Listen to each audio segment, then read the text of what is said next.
Welcome, ladies and gentlemen. Namaste, assalamu alaikum, and good evening, good night, or good morning to all of you, depending on which time zone you are in, because we know there are people in this meeting from all over the world. I am Shakira Mohammed of Trinidad and Tobago, a teacher for the past 15 years, and this is our 184th edition of our Zoom public meeting. We wish to sincerely thank all of you who have contributed in whatever way to the success of this ongoing Pan-Indo-Caribbean and Pan-Indian Diaspora global project. For 183 unbroken continuous weeks, we have been here every single Sunday.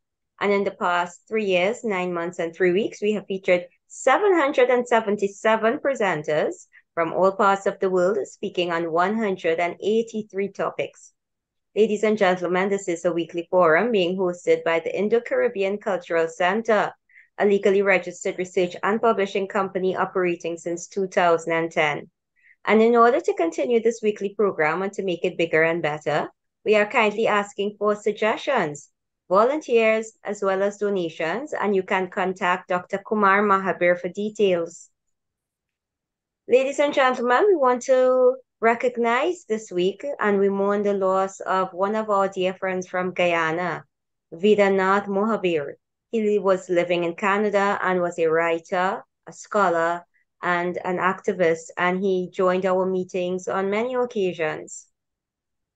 We again hereby call also for the end of the war between Israel and Palestine. And we are concerned about a similar situation developing right here in the Caribbean with the threat of Venezuela to invade Guyana. And we will be discussing this topic on one of our Zoom programs on the following Sunday. Ladies and gentlemen, I will introduce now our moderator this evening or tonight, who is Shalama Mohammed, the co-director of this Zoom platform, who is a business teacher and researcher from Trinidad and Tobago. She obtained her master's degree in business psychology from Franklin University in the USA. Shalama, welcome. Thank you so much, Shakir. Assalamu alaikum, everyone. Namaste, and a very warm welcome to all of you. Thank you so much for choosing to be here with us. Our meeting today will take the form of conversations with 4 honored elders, followed by questions and comments from members of the audience. The entire program should not exceed 2 hours. This meeting is being recorded live and would be uploaded later on YouTube permanently for posterity. We are also live streaming on the YouTube channel of the Indo-Caribbean Cultural Center. So a special welcome to all of our viewers on YouTube at this time. To avoid intrusions from trolls, Ravan Ramsing, our IT manager, has muted everyone. Speakers, please do not admit anyone, do not unmute anyone, and do not allow anyone to share your screen, please. Thank you so much for your cooperation. Our program today is the 15th edition of live conversations with Indian elders in the diaspora about post-indentureship days. So why do we talk to these people? Interviewing and recording conversations with elderly individuals hold immense value and significance for many reasons. These elders possess a wealth of personal experiences, stories, and wisdom that might otherwise be lost. Their life experiences offer valuable insights and perspectives. By interviewing them, we can learn from their successes, failures, and challenges, and how they navigated various life stages, offering lessons that can be beneficial for future generations. It helps to bridge the generational gap by fostering understanding and empathy between different age groups. Younger generations can gain a deeper appreciation for history, culture, and the human experience by listening to the stories and experiences of the elderly. At least that's our hope. So, ladies and gentlemen, it's my pleasure to welcome our first elder today. And this is none other than Flora Sidan Singh, who is 96 years old. She was born on October 25th, 1927 in Trinidad. She is the elder sister of the late Justice Gladys Mirabai Gafoor. And I want to say thank you so much to Anthony Gafoor, for her nephew, for introducing us to her and suggesting that she might be able to add value to this program. In 1968, Mrs. Sidan Singh, her husband, Dr. Joe Deborah, and their 4 children migrated to Canada, where she currently lives. Welcome, ma'am. Thank you very much. So we were chatting a little bit earlier, and I learned a few important facts about Mrs. Sidan Singh and their family. So, Mrs. Sidan Singh, I just want you to share with the audience, please, if you will, a little bit about your parents. I know that your parents were Joseph Sidan Singh and Margaret Babulal, and that the family would have had 9 children. But can you tell us what was your life like with them? Did you live all the time with your parents? I lived with my grandmother when I was born, Ellen Patti Babalal Maraj, who came from Rajasthan, Calcutta in the 1880s. But when I was born, and very old, industrious, but very religious and valued education a lot. She was business-minded because she was widowed. She was in all the business, looking after everything. Very helpful. She fed quite a few people who were hungry every day. She drove a horse and a buggy. She didn't drive it herself. She had a driver. She sat in it, and to go to once a week to George F. Huggins in San Fernando, because we had a very big shop, grocery, and she went to order the groceries from George F. Huggins. Can you say a little bit about what language she spoke? Both English and Hindi. And did she teach you Hindi? I went to a public school. I spoke English. I didn't talk Hindi in the school, but my grandmother was able to speak Hindi and English. I don't know what other languages because I was very small. How long did you live with your grandmother? Almost 7 years, 6 to 7. We lived in a very large area of land with a very big grocery store and another house we sided for the family. Right opposite to us was the Guaracara River, a very big river.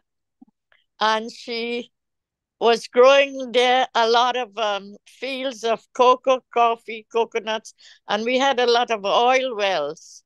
I enjoyed going around and looking at all these things with my aunt. I had an aunt who looked after me. Yeah. Okay, just 1 second, please. And would you mind just shifting the camera directly onto her? We're getting her cut a little bit. That's fine. Yes, thank you very much. So, Mr. Dancing, if you could just share with us, please, a little bit about your relationship with your grandmother. What did you learn from her that sticks with you today about Indian culture and Indian traditions? Well, I called my grandmother Nani and my grandfather Nana. Those are the only way in which I conversed with them. And as she was a very busy woman, carrying on all the business, we had a lot of people working in and around the kitchen. We had only men working for us. They were cooks, and they were grating coconut to make the coconut oil, which we sold. And the men picked the coffee and the cocoa. We had a very big cocoa house, which were rollers. They rolled it when the sun was out and closed it when the rain was down. It was fun. It was a lot of fun for me as a child. Were there other children? Were there other children that you played with, your siblings and so on? I didn't have anybody. I was the only one there. So where were your siblings growing up? Living with them because All my sisters and brothers were with my father. Because your mother had died. Because my mother had died, and my grandmother grew me up, and then my father came to get me when I was about 6 or 7. Then my sister Gladys was born. After my father remarried, she was born. So we lived together for about 18 years together on Todd Street, San Fernando. I had very close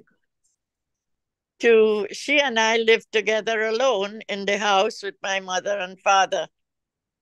And then I had 2 neighbors there. One on the left was a very famous writer, Samuel Selbon.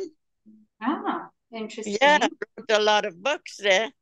On the left side of me, on the right side was Dr. Critchlow, I think. Yes.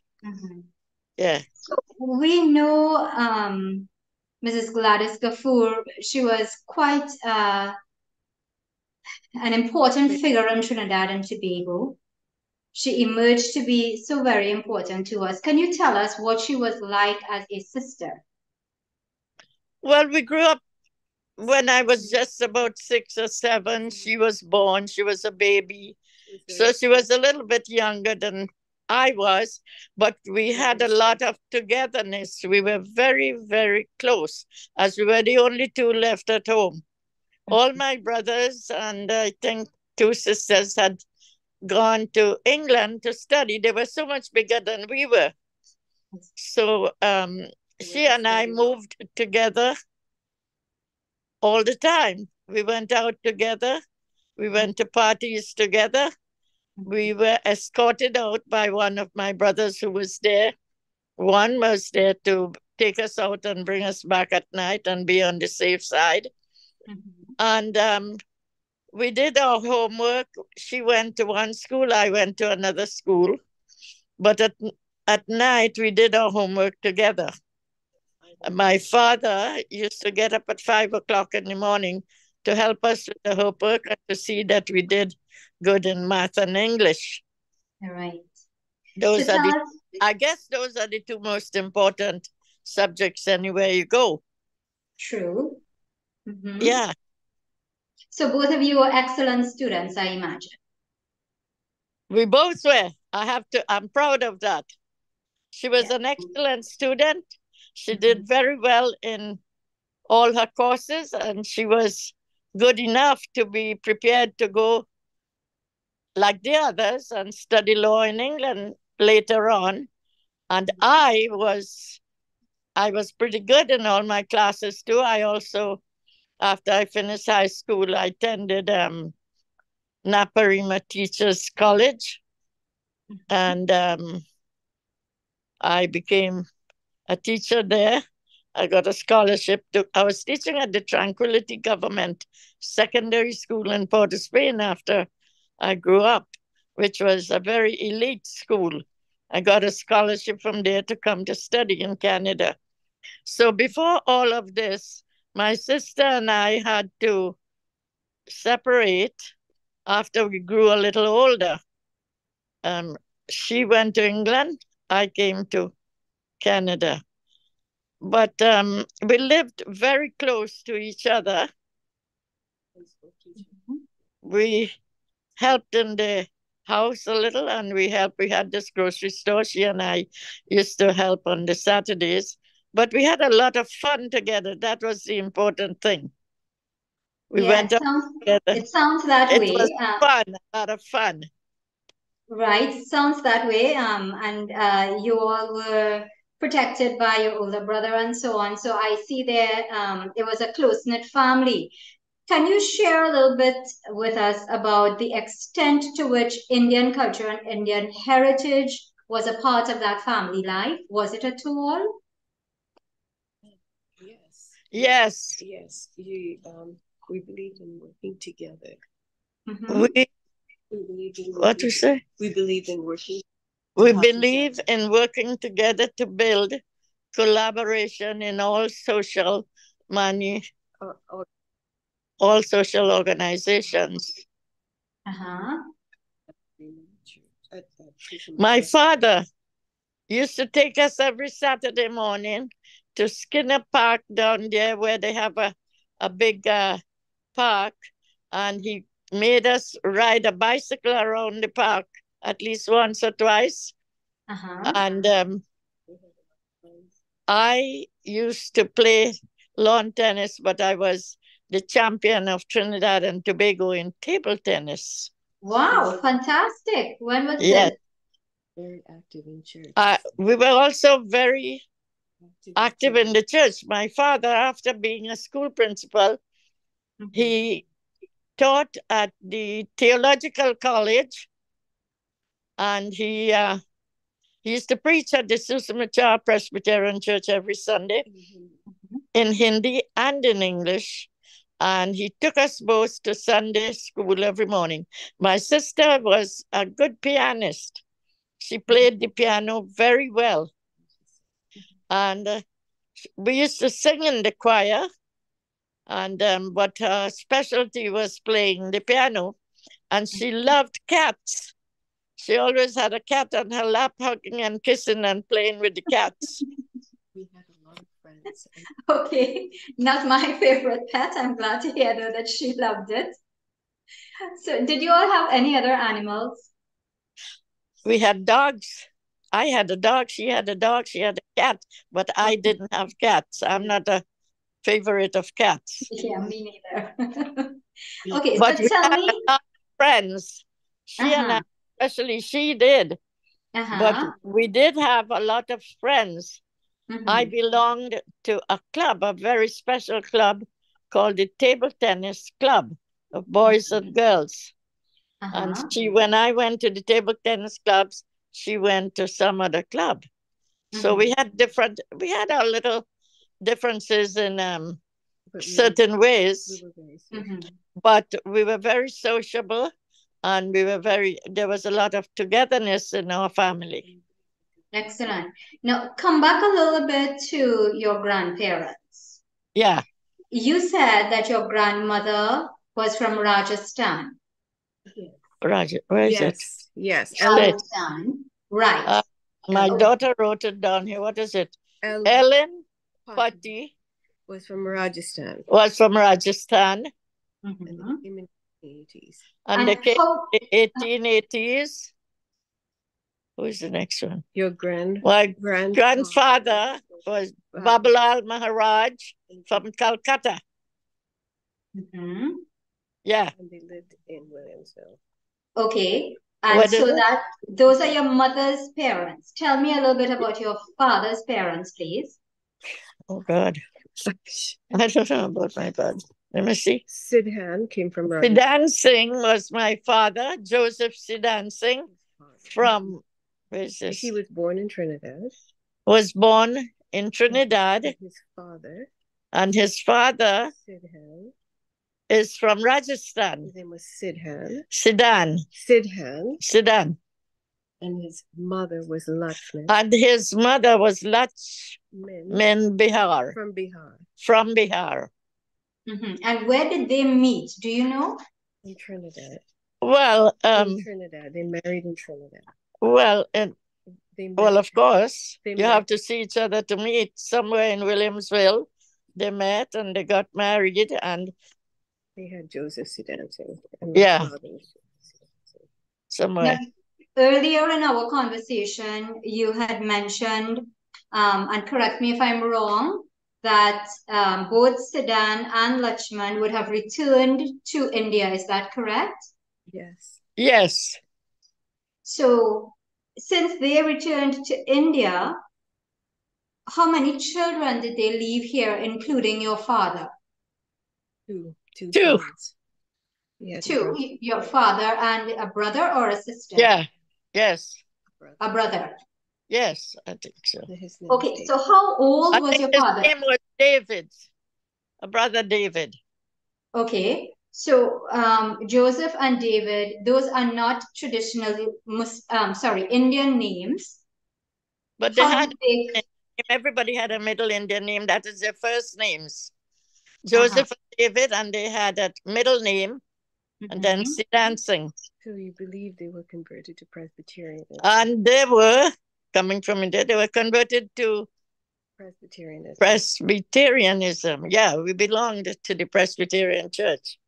Right. And, yeah. Which is why he progressed quickly in education. This is why he improved himself educationally. But what I'm trying to figure out is how old was he, and was he quite independent such that his parents had returned to India and the two boys remained here? Is it that they returned to India in their late life? Can you say? You're not sure. My father. What did my father do? I don't know. You're not sure. I don't know. I was too little to know very much. I see. Yeah. But and this was never a conversation between you and your older siblings? Oh, they were much older than I was. They were all college, college material, and then one by one they went to England. I didn't even see some of them that much. It was a big family, and age-wise, we were not in the same category. I understand, yes. But it's very interesting because we often hear about indentured immigrants coming, especially from Uttar Pradesh, Bihar, some from Madras, and they all came via Calcutta or the port of Madras. It's very unusual to hear about people coming from Rajasthan. So I think that's quite unique. And I understand that Shamsuddin would have helped you all to trace your family history. Yes, so perhaps sometime soon we can get a summary of that, and yes, we could probably share it. My daughter helped me to get all this written down, so you can so I can sort of bring back the memory of certain things, because look how old I am. It's a long time ago, but I'm just trying to remember some of the things that I experienced in life. Yeah, but for your age, you are doing fantastically well. Thank you very, very much. Is Mr. Shamsuddin here with us? Yes. He's on? Yes. Yeah. Say hello, Sham. Robin, can you unmute Uncle Sham, please? She's looking into me. What to say? And I'm going to try to get Uncle Sham to give us a little bit about that history. That will be absolutely fantastic. We worked with him earlier this year on bits and pieces, and I have to say the universe is so good to us. We're actually using all that material today. So thank you so much, Sham. Yeah. Yes, can you hear me? Yes, we're hearing you and seeing you. So please just give us some insights into that family. How did they come from Rajasthan to here? Were they indentured immigrants? Yes, don't forget, if you look at Calcutta to Caroni, the first edition, Dr. Jha at the time had done a dot map of from all where we came from in India. Of course, the vast majority of us came from Uttar Pradesh and Bihar. But people also came, as you mentioned, from the southern part of India through Madras. About 7% of them came through Madras. But people came from Madhya Pradesh, which was just south of Uttar Pradesh. They also came from Rajasthan, Jaipur area and so on. They came from the Punjab. They came from all over. In fact, when you go through the documents, you will see that people came from Afghanistan, which was not part of India. People came from Sri Lanka, which was not part of India. If you check 139 on the General Register, you'll see the person came from Ceylon, from Ceylon, which is today Sri Lanka. People came from Nepal and so on, so people came from all over what was then India and even out of India as well. They took up the indentureship system. Perhaps recruiters went there and fooled them, or they came down to India and got tied up in the whole indentureship recruiting system. Yes. So So people what came can you that tell way. us, Uncle Sham, what can you tell us about this particular couple, Siddhan and Lakshman? Okay, well, they had come to India from India, and they went back, and before they had children. They had two sons, as she mentioned. They had Joseph. If you check the Indian Centenary Review, there's an article there on Joseph Siddhan Singh as well. You know, so you could get more details about him. So those are the kind of bridging documents we use as we head back, and people kind of lose track of the family and so on. It's good to get something in between. Period newspapers are also good. Yeah, so they came from Rajasthan area, and when the children were not too big, you know, I think they went back in 1888. They came in 1878 and went back in 1888. So they didn't stay very long here. So Joseph Siddhan Singh and so on they would have grown up with other relatives or other family in Trinidad. Right, but was Joseph and David born here, or were they born in India Yes, and came across? yes. As far as the documents show that they were born in Trinidad. Okay. They were born in Trinidad. So the people had children here before, you know, they came, they had children, and some of them would have left the children and gone, you know, left them with trusted people and so on.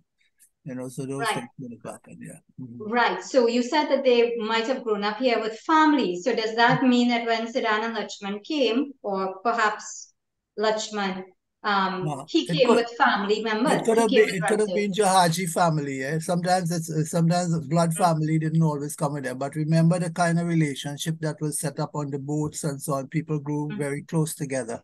You go through the documents, you will see people, sometimes mothers dying and another lady taking over the child who was not even related and so on. You know, these things used to happen.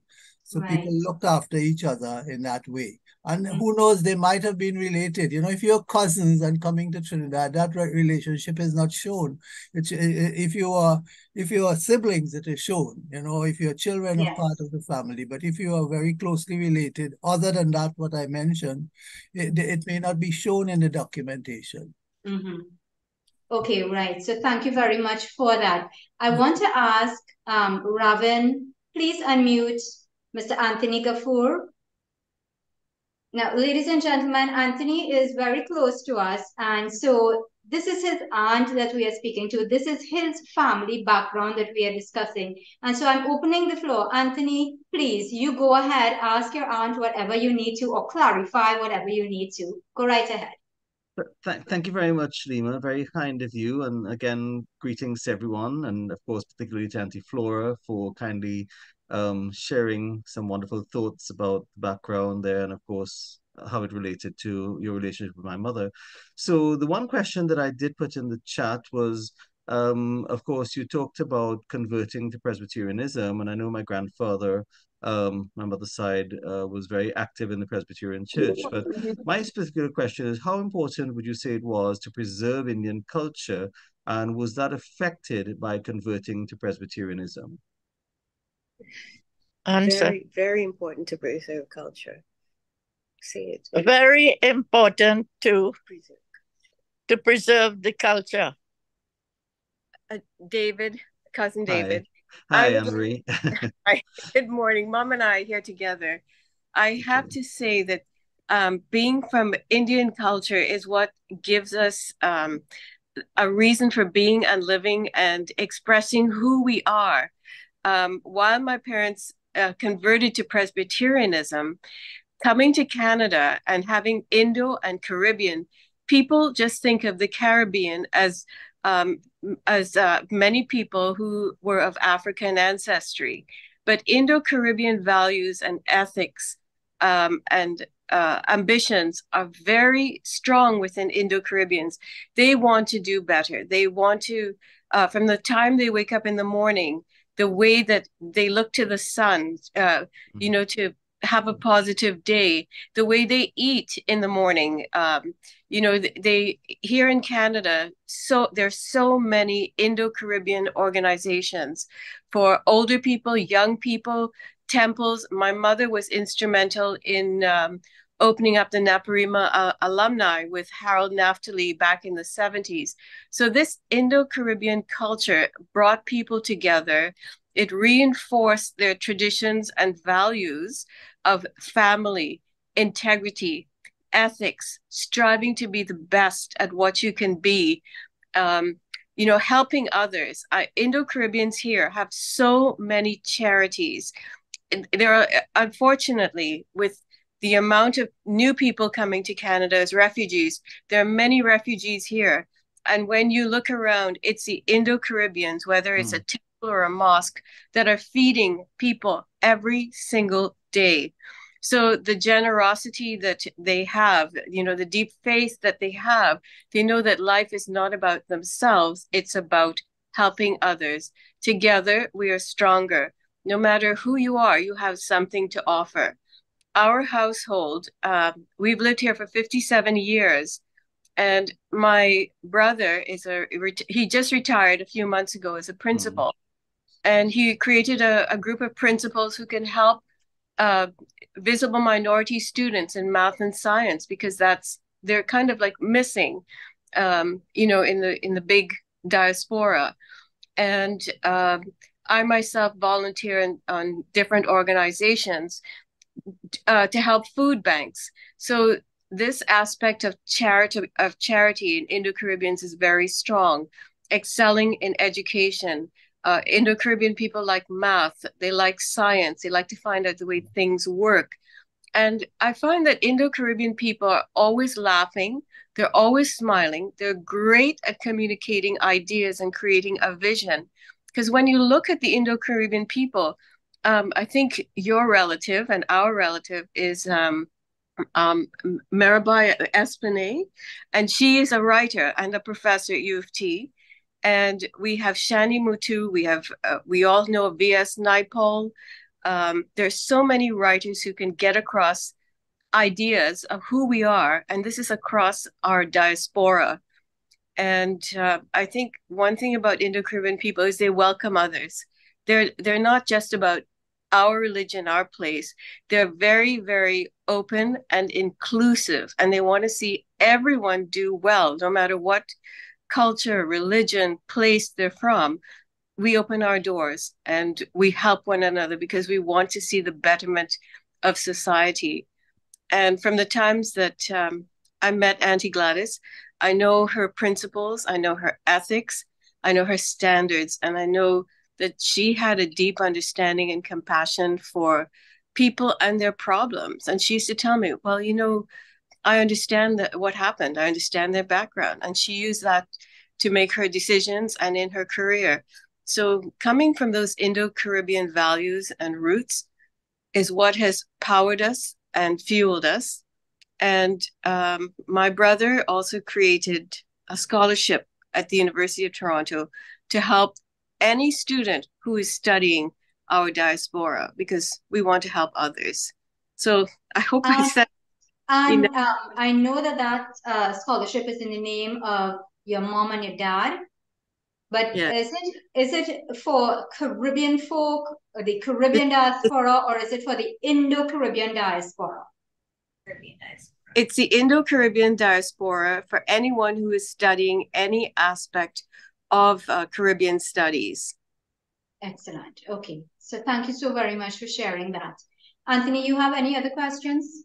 Just very quickly, and thank you very much once again, Shalima. I mean, I just see the common ground that would have inspired both you and Flora and my mother, Gladys, in terms of your respective achievements, and of course, which, you know, those values, that ethos that you've also passed on to, you know, your children, of course, my mother as well too.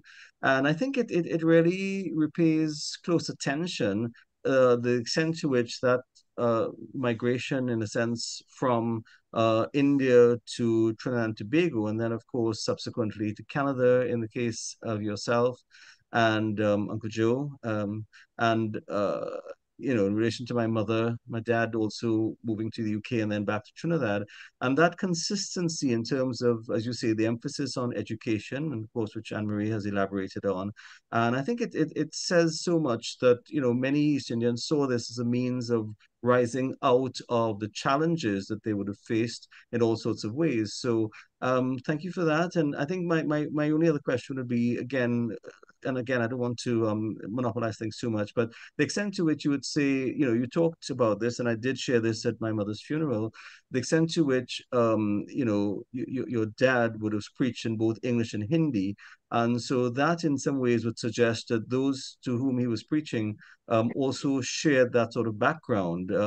Would you say that is correct, or is there anything you might want to add to that?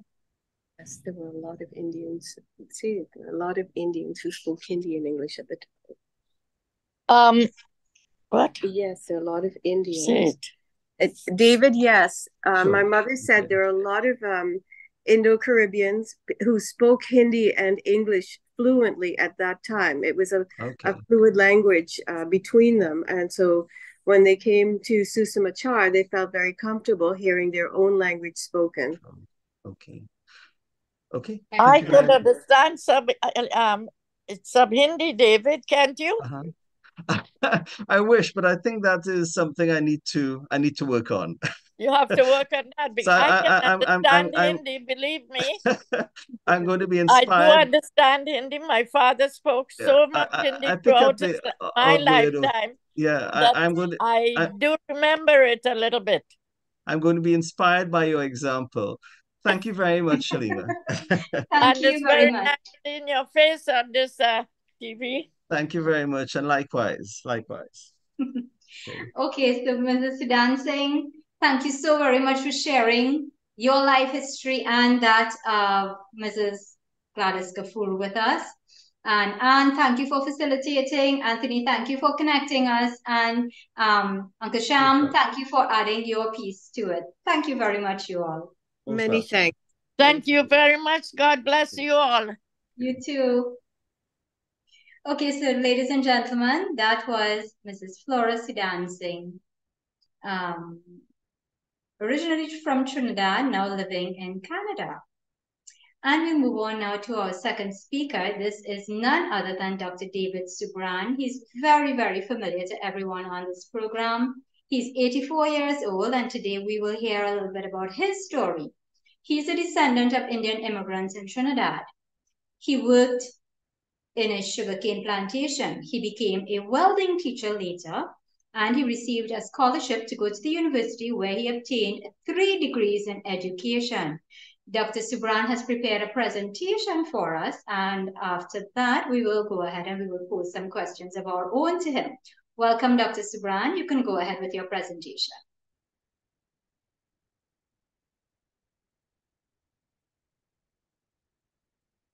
Are you able to unmute?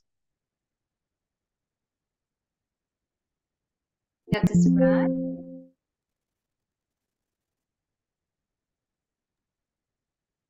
Dr. Subran, are you hearing us? Okay, can someone please tell me, Noor, is he there? I'm not seeing him. Shakira, can you see him? Right, is it okay now? Okay. Okay. We're hearing you. You want to turn on your video so everyone can see you, please?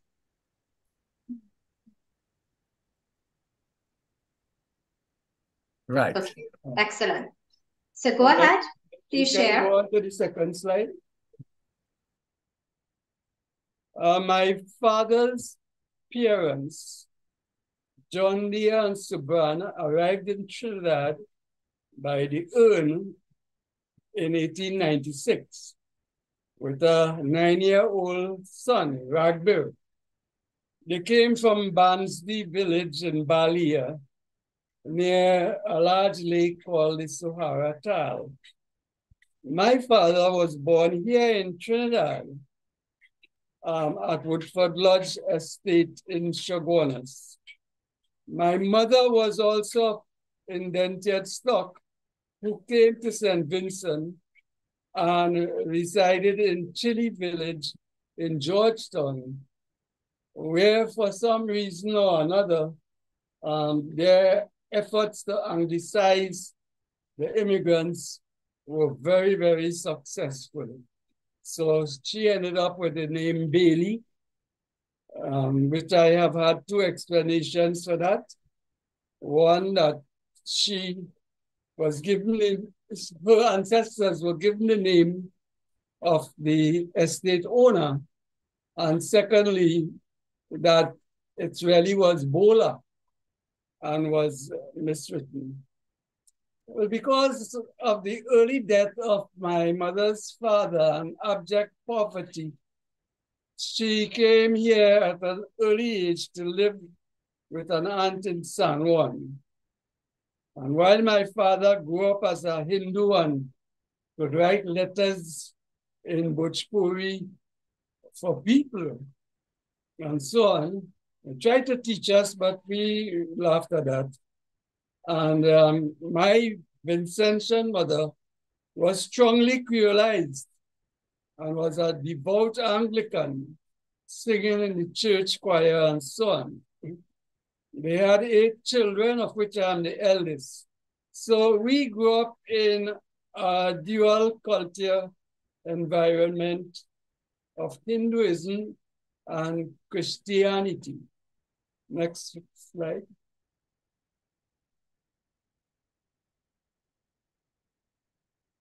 Chaguanas was totally dependent on agriculture, with the Woodford Lodge Sugar Factory being the main employer during crop time from January to June. The Indians here referred to Chaguanas as Chauhan. And afterwards, I learned that this was named after a Rajasthan dynasty.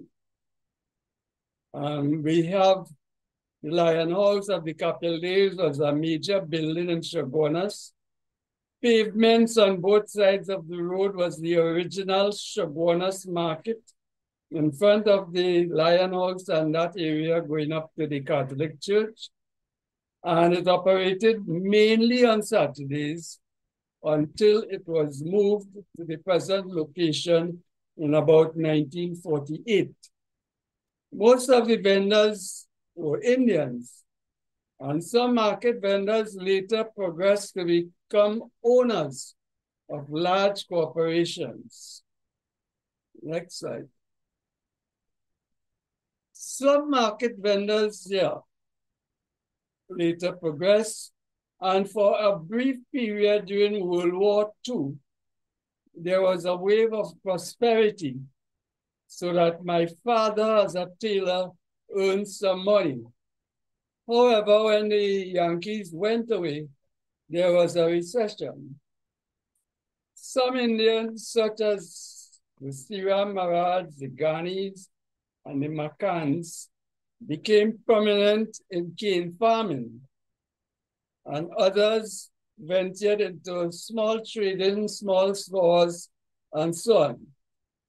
Siram Maraj was a cane farmer who was among the first to acquire a tractor, first local person. And this laid the foundation for the present civil engineering works of Siram Brothers. Next slide. Now, when the Indians came here, they were assigned to barracks. And I was fortunate to have a close association with the barracks. I romped in them and so on. And there were different kinds of barracks in Trinidad and Tobago. Those of the cocoa plantations and so on seem to be better off. And you still have such barracks in the Vancouver area. And as a matter of fact, descendants of some Indians are still occupying space here. And the ones in the sugar area comprise 12 rooms, adjoining rooms, and each with an elevated sleeping quarters where you see the man is standing behind here.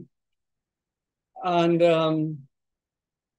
in the front area was leafade and was earthen and served as a cooking area. People slept mainly on rice bags, sugar bags, or in hammocks. And you will see that they are rearing a goat under the room there. These barracks were horrible places to live in. The walls did not properly separate the rooms, and the roof was of galvanized sheets. So privacy was nil, and the place was hot as an oven in the day. Next. However, most Indians did not stay very long in the barracks. The Indians, if I may generalize, seem to have been very ambitious lot. So many rejected the offer to go back to India. And after leaving the barracks, they acquired land, and they bought land, and they formed small villages with thatched houses. And it is amazing that these people came here to work for 24 cents a day. And speaking of my own grandparents, they were able to buy land in Chaguanas that they left for some of their descendants. And later on, these houses improved and they were converted into wooden houses and so on. Next. Now, the world famous Lion House. When I say world famous, I once had to conduct a person from Holland who was desperate to see this building.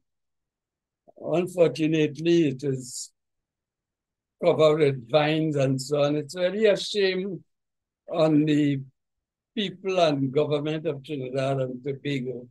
This was built by Pandit Kapil Dev, a former indentured Indian, in 1924. It was named Anand Bhavan, Mansion of Bliss. As I mentioned, this place has been allowed to go to rot. Next slide, please. Now I will speak a bit about the socio-cultural thing, the environment.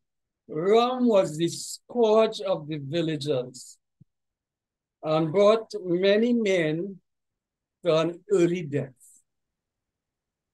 And rum shops opened illegally early in the morning to accommodate field laborers who would down a shot of punch and rum, followed by gulping down a glass of water. These are things that I witnessed as a child. Right. So, Dr. Subhan, tell us what year you're talking about here. Around 1945, 50, 55. Yeah. Okay. You were a child at that time. This was happening in your area. Where exactly? I'm trying to just place for the audience where you lived in terms of these rum shops. I lived in Chaguanas, near where the present Borough Corporation is, on Tate Street. There were rum shops around, and these guys will just cut down this punch and rum. And as a matter of fact, even later on in life, I have lost a great many friends due to alcoholism. I must say that I have escaped that curse. Good. How did you, as a young boy growing up in that type of environment, maneuver yourself out of it to become a welder and a welding teacher and so on? Oh, well, I have that dog in the last slide, but after failing to get one of the 100 college exhibitions, I came 101. I knew that life had a better purpose for me. So I asked my father to get me a job in the estate, which was Lodge Estate, because some of the overseers would sew their clothes by him. And I worked there for $1.08 a day catching moths. These are the frog hopper moths that were destroying the sugarcane.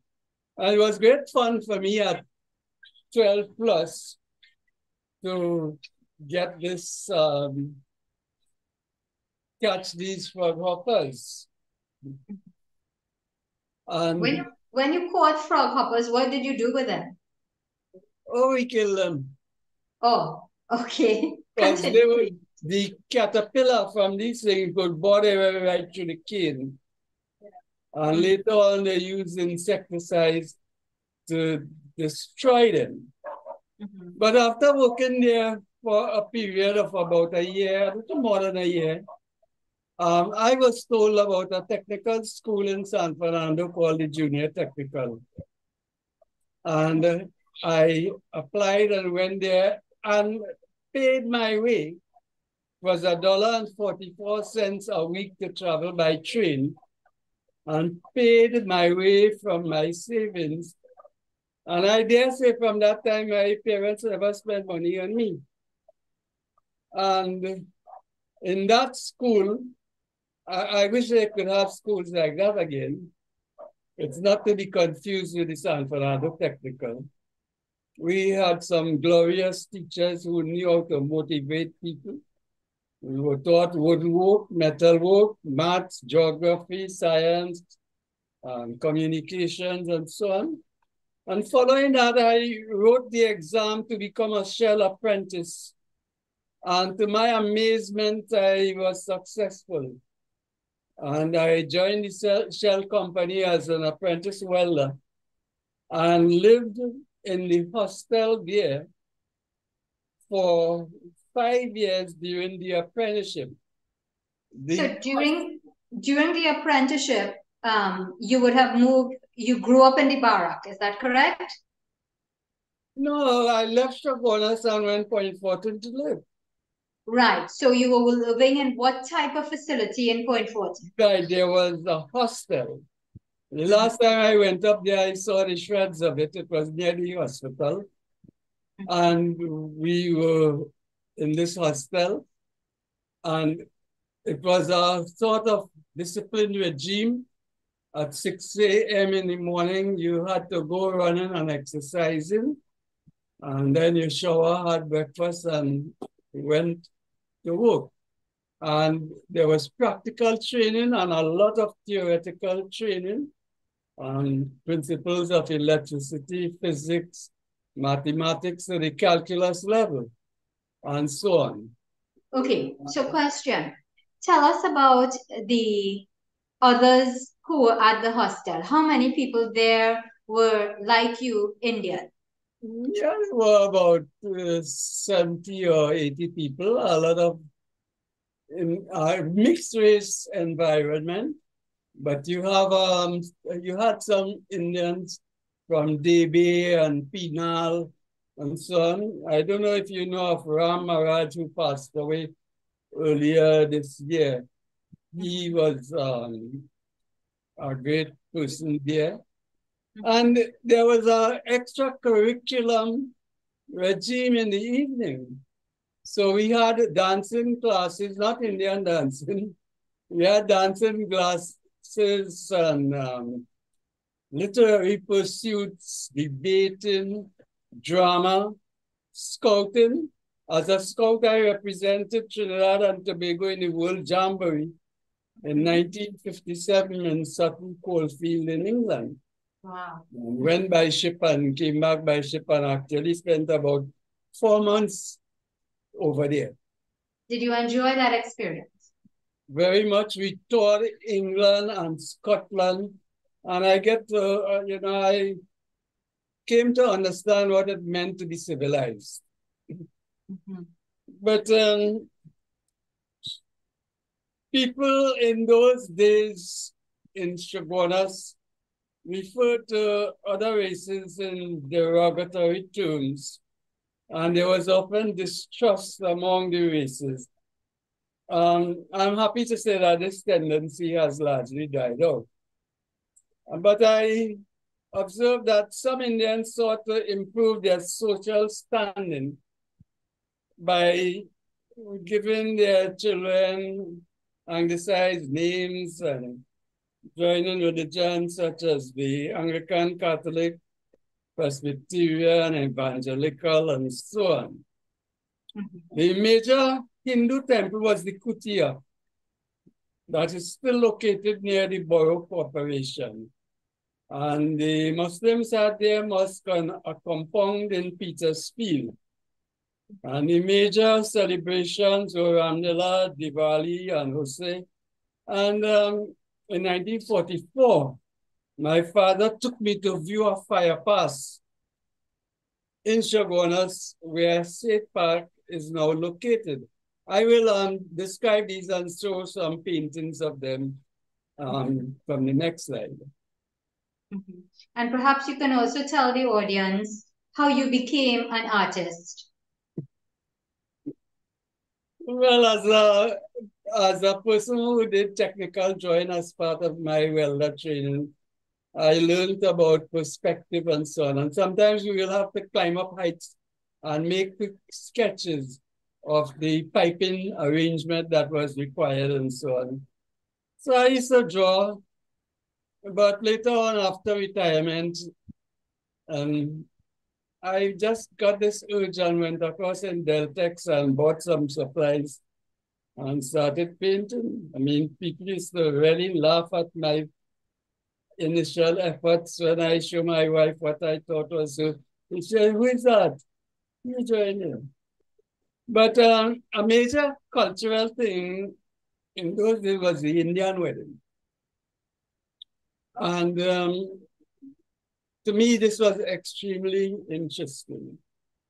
Somebody will come to the home, a man, with some saffron-colored rice, conveying an invitation, and he would receive a coin.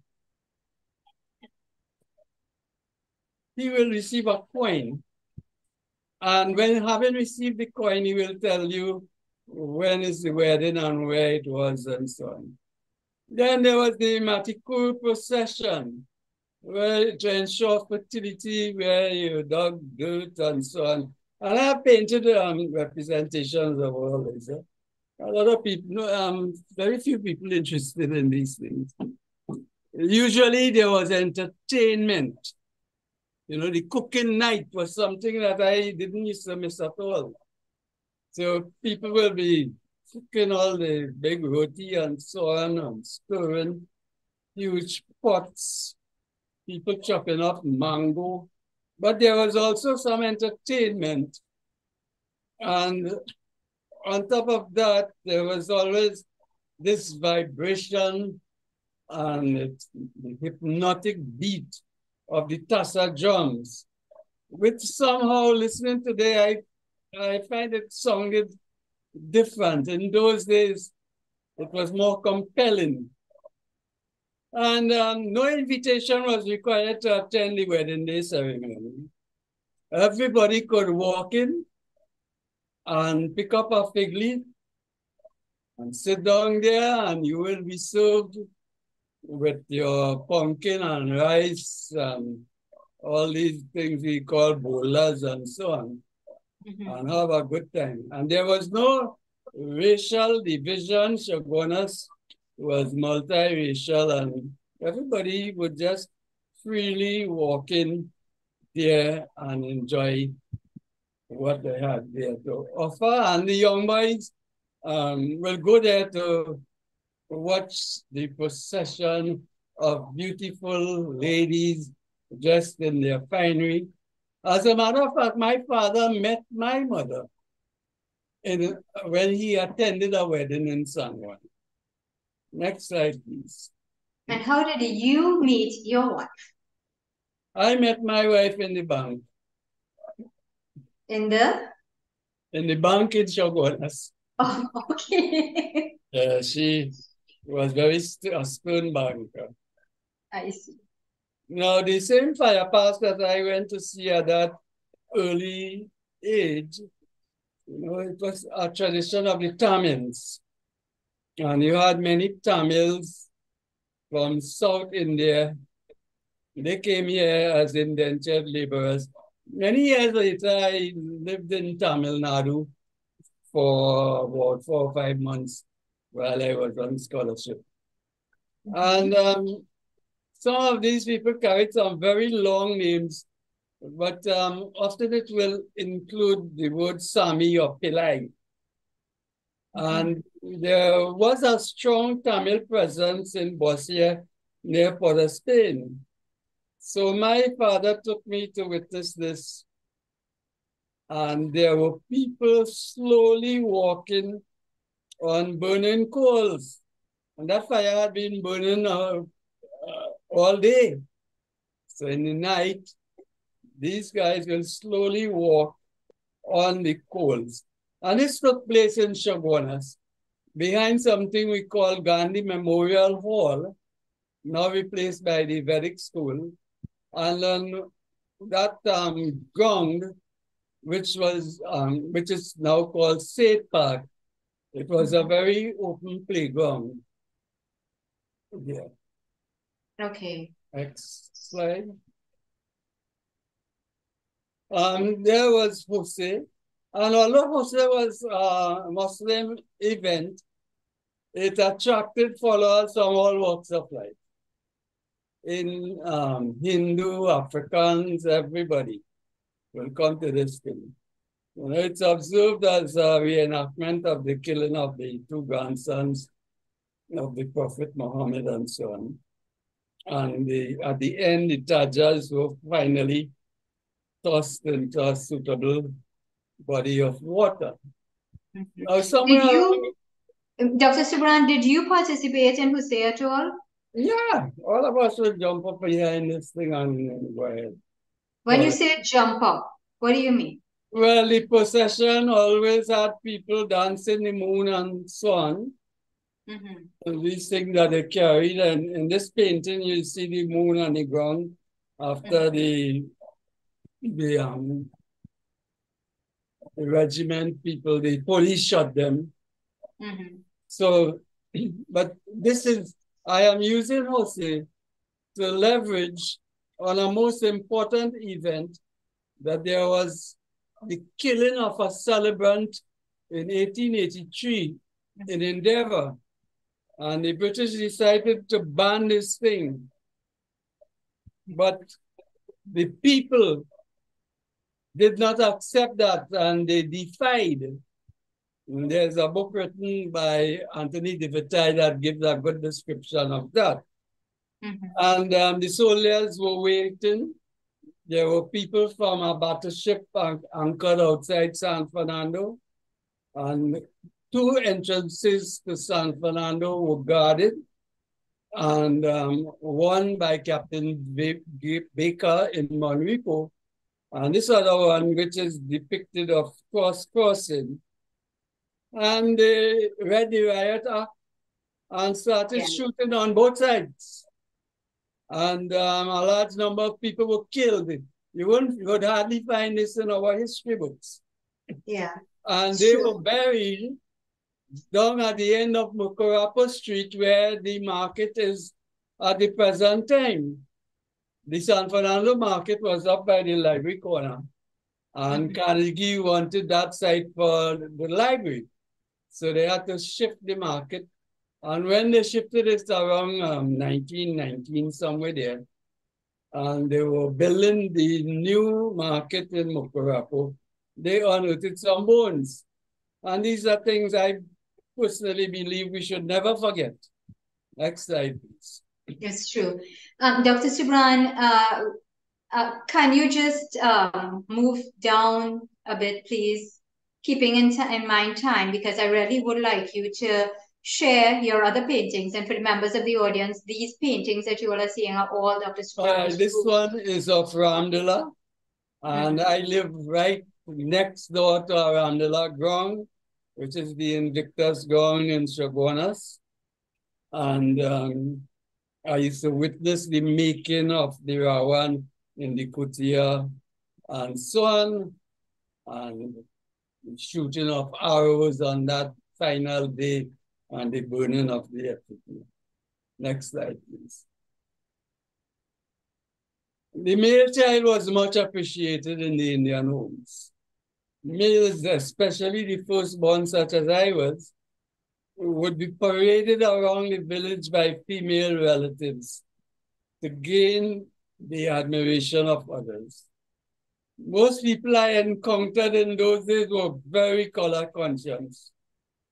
The thing is, what I concluded was that the darker they were, the more preoccupied they were with color. And in most Indian homes, there was a rice box because planted rice was very important. And they stored the darn in these boxes, and they will say they're going to pong rice, and there was a rice mill that processes rice. And there was also a device they made to actually pong the rice. My uncle Ragbir, my father's brother, who was born in India, all his sons were capable jewelers. So I found it strange. Where did they acquire this skill? They acquired this skill from Ragbir's wife brother, who came from Cuba. And it really helped them out. And while I was growing up, there were several Indian males who wore the dhoti. Walk all over the road, go shopping, whatever, with the dhoti, go to Potter's Place with this one. So next slide. Now, agriculture was a mainstay, and every year at the end of crop would be this great agricultural exhibition sponsored by Sir Harold Robinson. And, you know, they had prizes. I once won a prize for having a Leghorn cock there, $2. And there was also a display of wild animal, quail, deer, big snakes, and so on.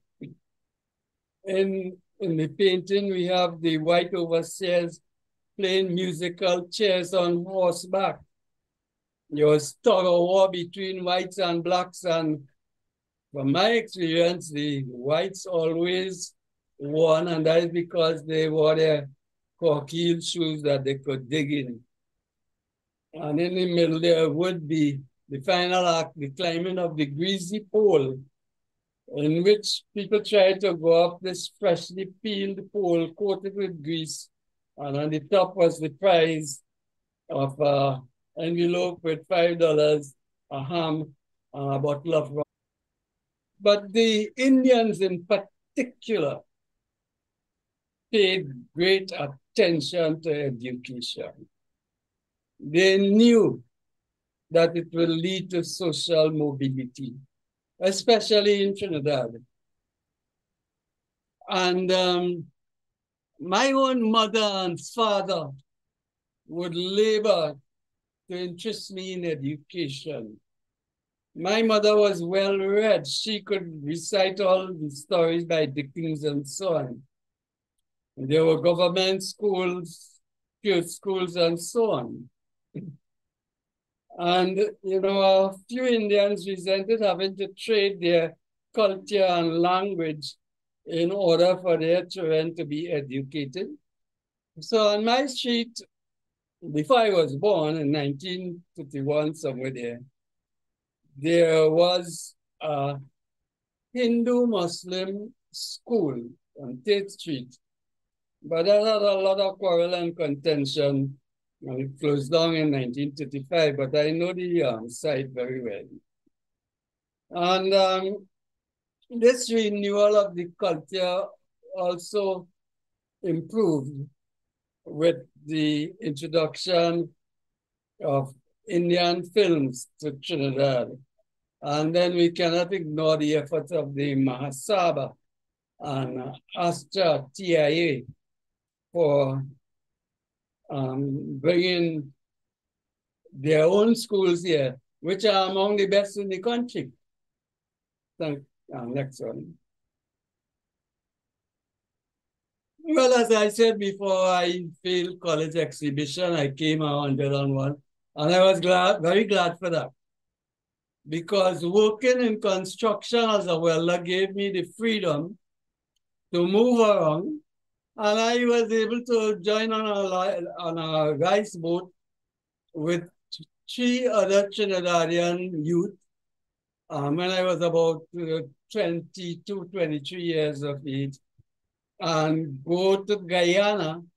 And then we went up the Demerara, hiked from Ituni, passing through places like Canister Falls, Ituni, crossed at Korpakari, Anai, Pirara, Surama, and of course let them into Bovista, where we worked on a ranch there for a while, and then became homesick and came back flying by planes that took slaughtered beef from Lethem to Georgetown.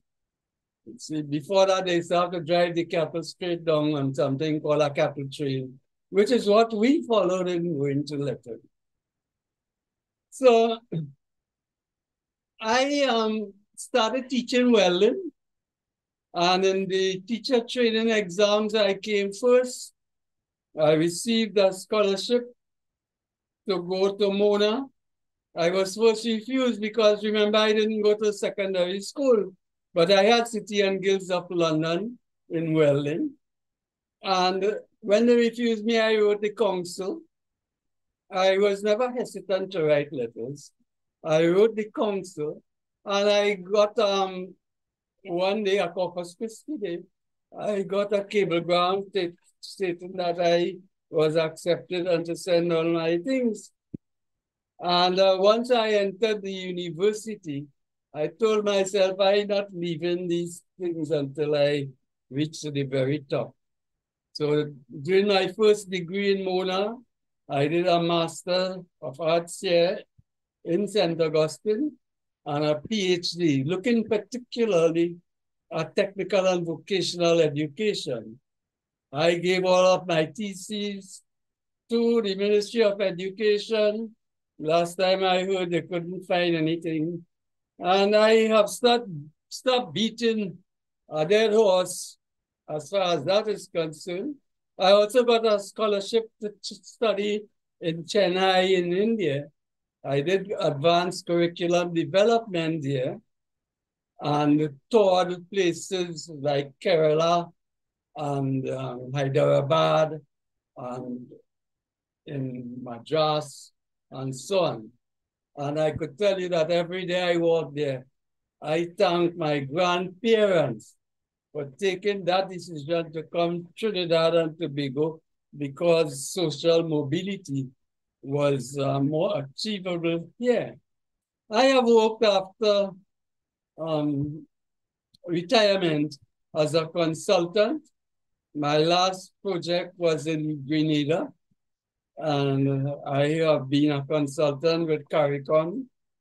That I looked at the kind of opportunities for employment in Central Trinidad, wrote a report on that, and was a consultant for the Atalock Jack School of Business.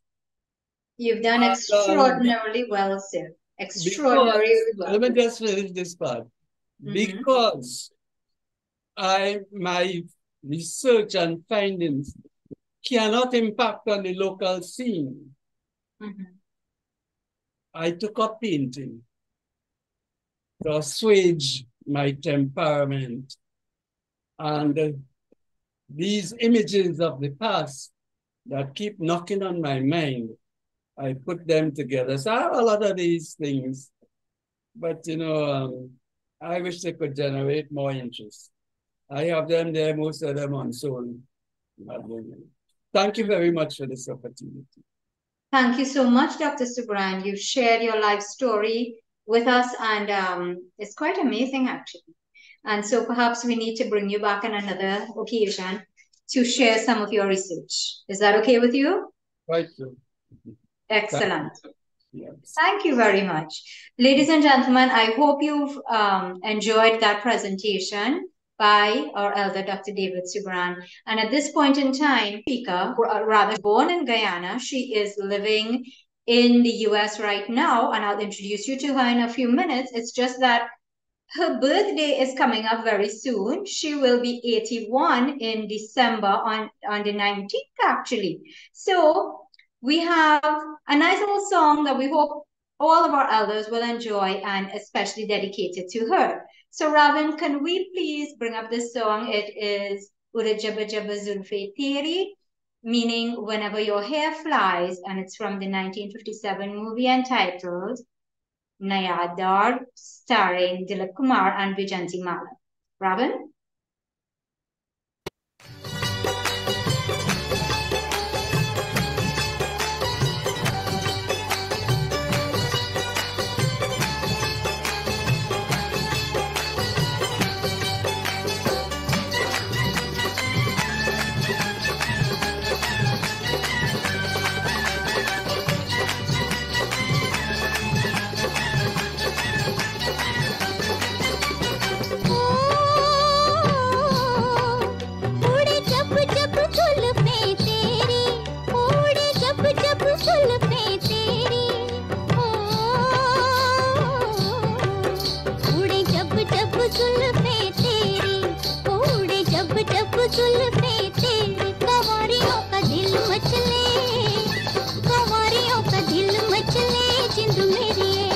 जब ऐसे चिकने चेहरे हो, जब ऐसे चिकने चेहरे तो कैसे न नजर फिसले, तो कैसे न नजर फिसले जिंद मेरी ये।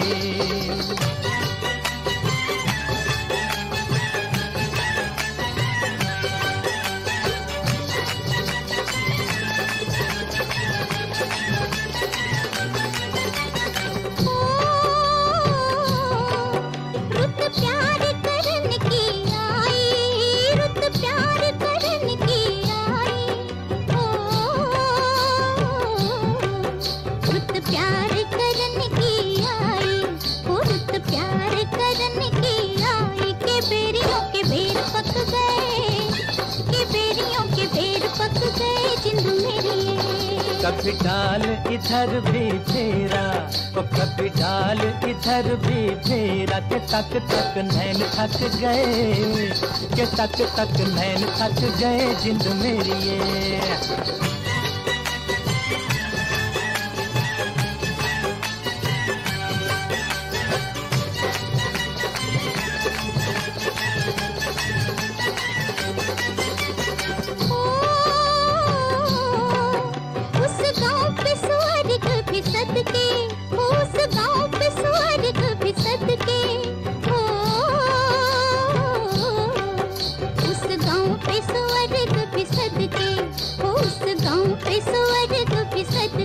जहाँ मेरा यार बसता, कि जहाँ मेरा यार बसता जिंद मेरी।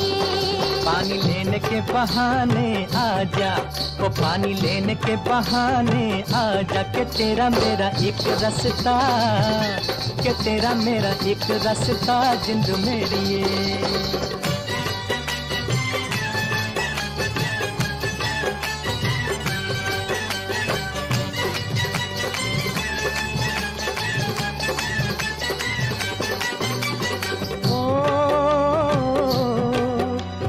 चांद के बहाने देखूं, ओ तुझे चांद के बहाने देखूं, ओ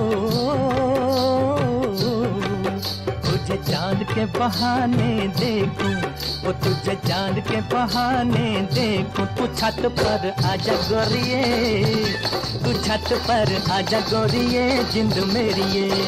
अभी छेड़ेंगे गली के सब लड़के, ओ अभी छेड़ेंगे गली के सब लड़के, के चांद मेरे छिप जाने दे, के चांद मेरे छिप जाने दे जिंद मेरी।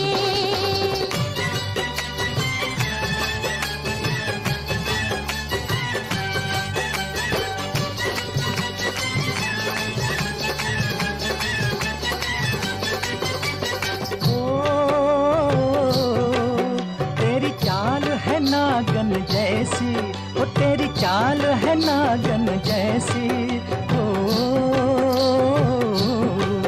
तेरी चाल है नागन जैसी, ओ तेरी चाल है नागन जैसी। रिजोगी तुझे ले जाएंगे, रिजोगी तुझे ले जाएंगे जिंद मेरी ये।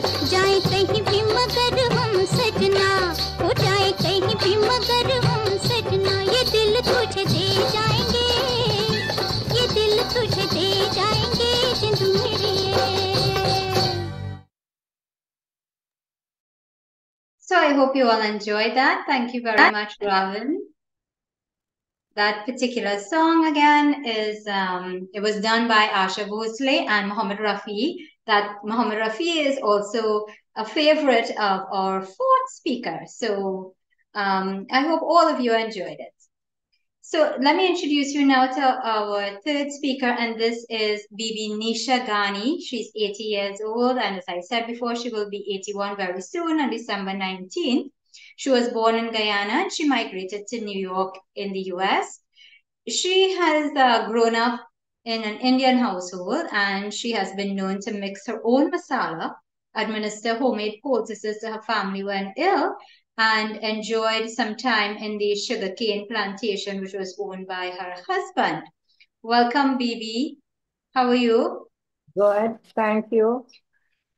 I am here. I was born in Guyana at the village of Two Friend Village, East Coast Zamara.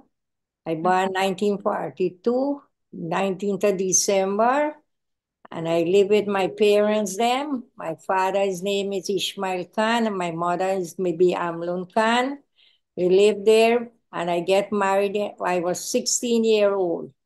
When I get married to my husband, I came to Enterprise East Coast, Demerara, and I lived there with my mother-in-law and father-in-law and my husband. And they have plenty children too. She may have 11 children, and I the only one, but big son was married there.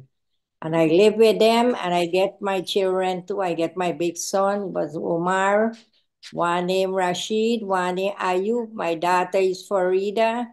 One son named Jamal Ghani, one named Kamaluddin Ghani, and one is Salim Ghani, and my little daughter is Nafiza.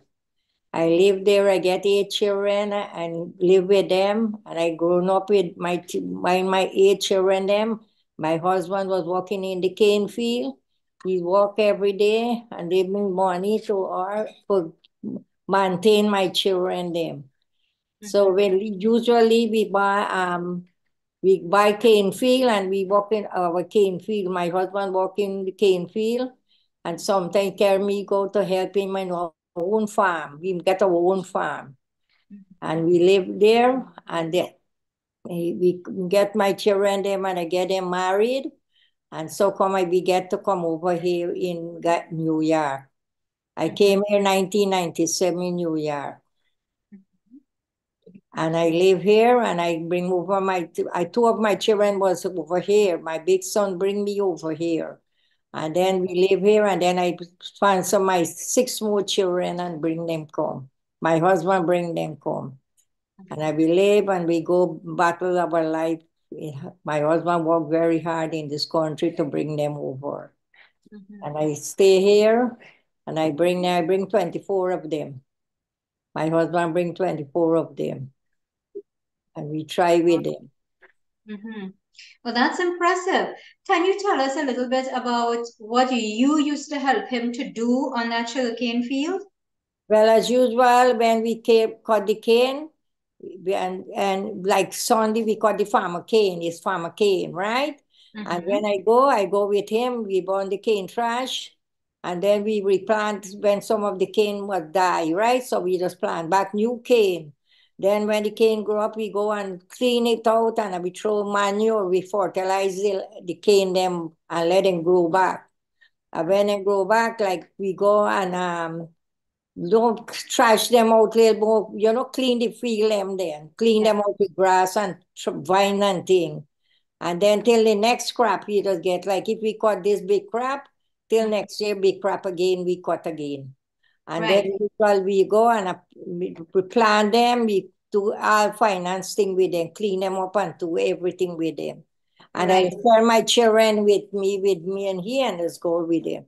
And we work very hard. He worked very hard in the cane field to get money.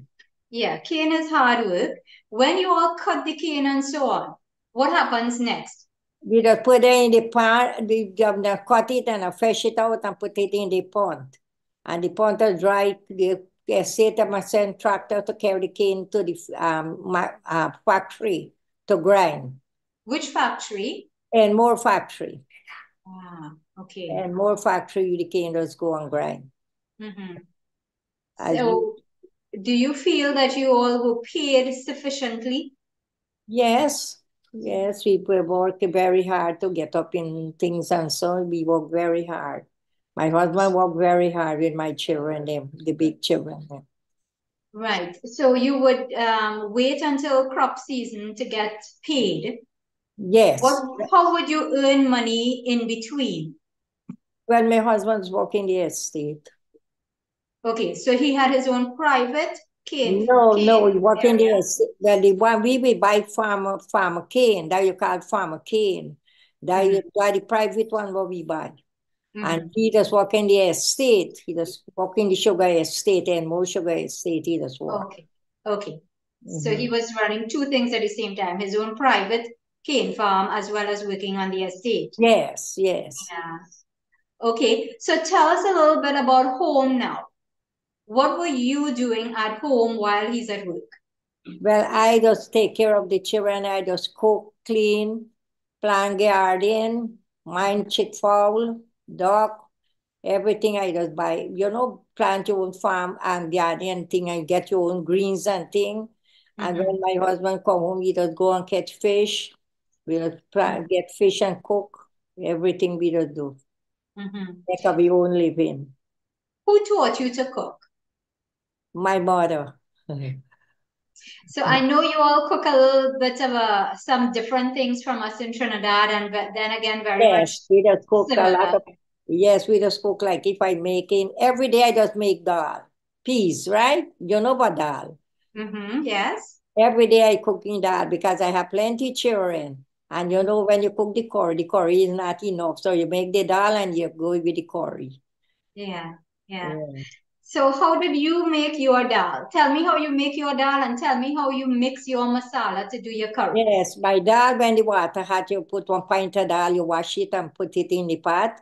You put your turmeric, you put your garlic, your onion, your little pepper, and let it boil.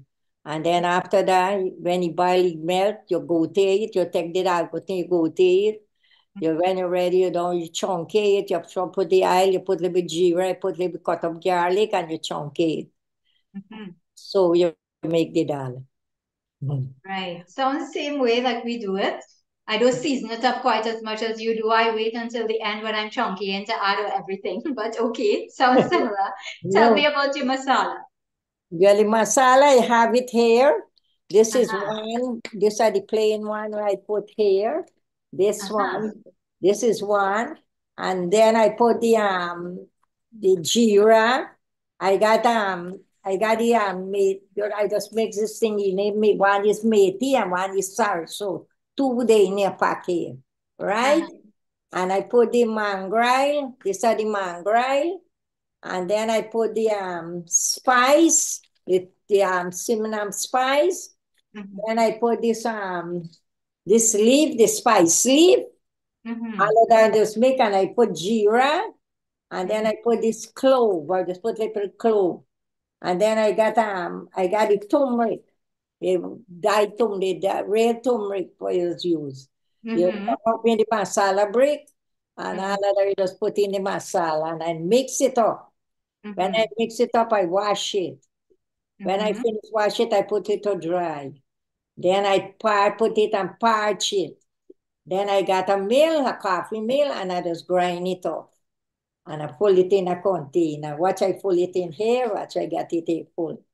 And you're using about what? If you had like a pound of vegetables to do, how much would you use? Well, if I got a pound, like if I have No, this. she's asking you for masala. The masala, it's masala, I show you when I buy a pound of this, I usually use a 1 pack of this the mangrel and other things them like half a pack then. If the pack big, I use half. Right. So if And you then had, and this one I use half. okay. And the So jeera, I put really like more than like less than half pound jeera in the masala, and I wash it and pack it up. so you're doing that all by yourself these Yes, days? yes. Still. Yes. And when you were home in Guyana, how were you able? Because you didn't have a coffee grinder, I imagine, in No, your I early had days. it mill. I had a churn mill. Uh-huh. You got one. I have one churn mill, and we just use the churn mill. I see. Yes, So okay, so that sounds good. Yes, we just get it churn mill and churn. Mix it up and grind it. Yeah. Sift it out little with the strainer, and which one get big, we grind it back again. Yeah. First, I mix in. When I get it grinding, not so proxilla. So when you mix your own one, you get it nice. Okay, good. So tell me a little bit about how you would have managed your children's health.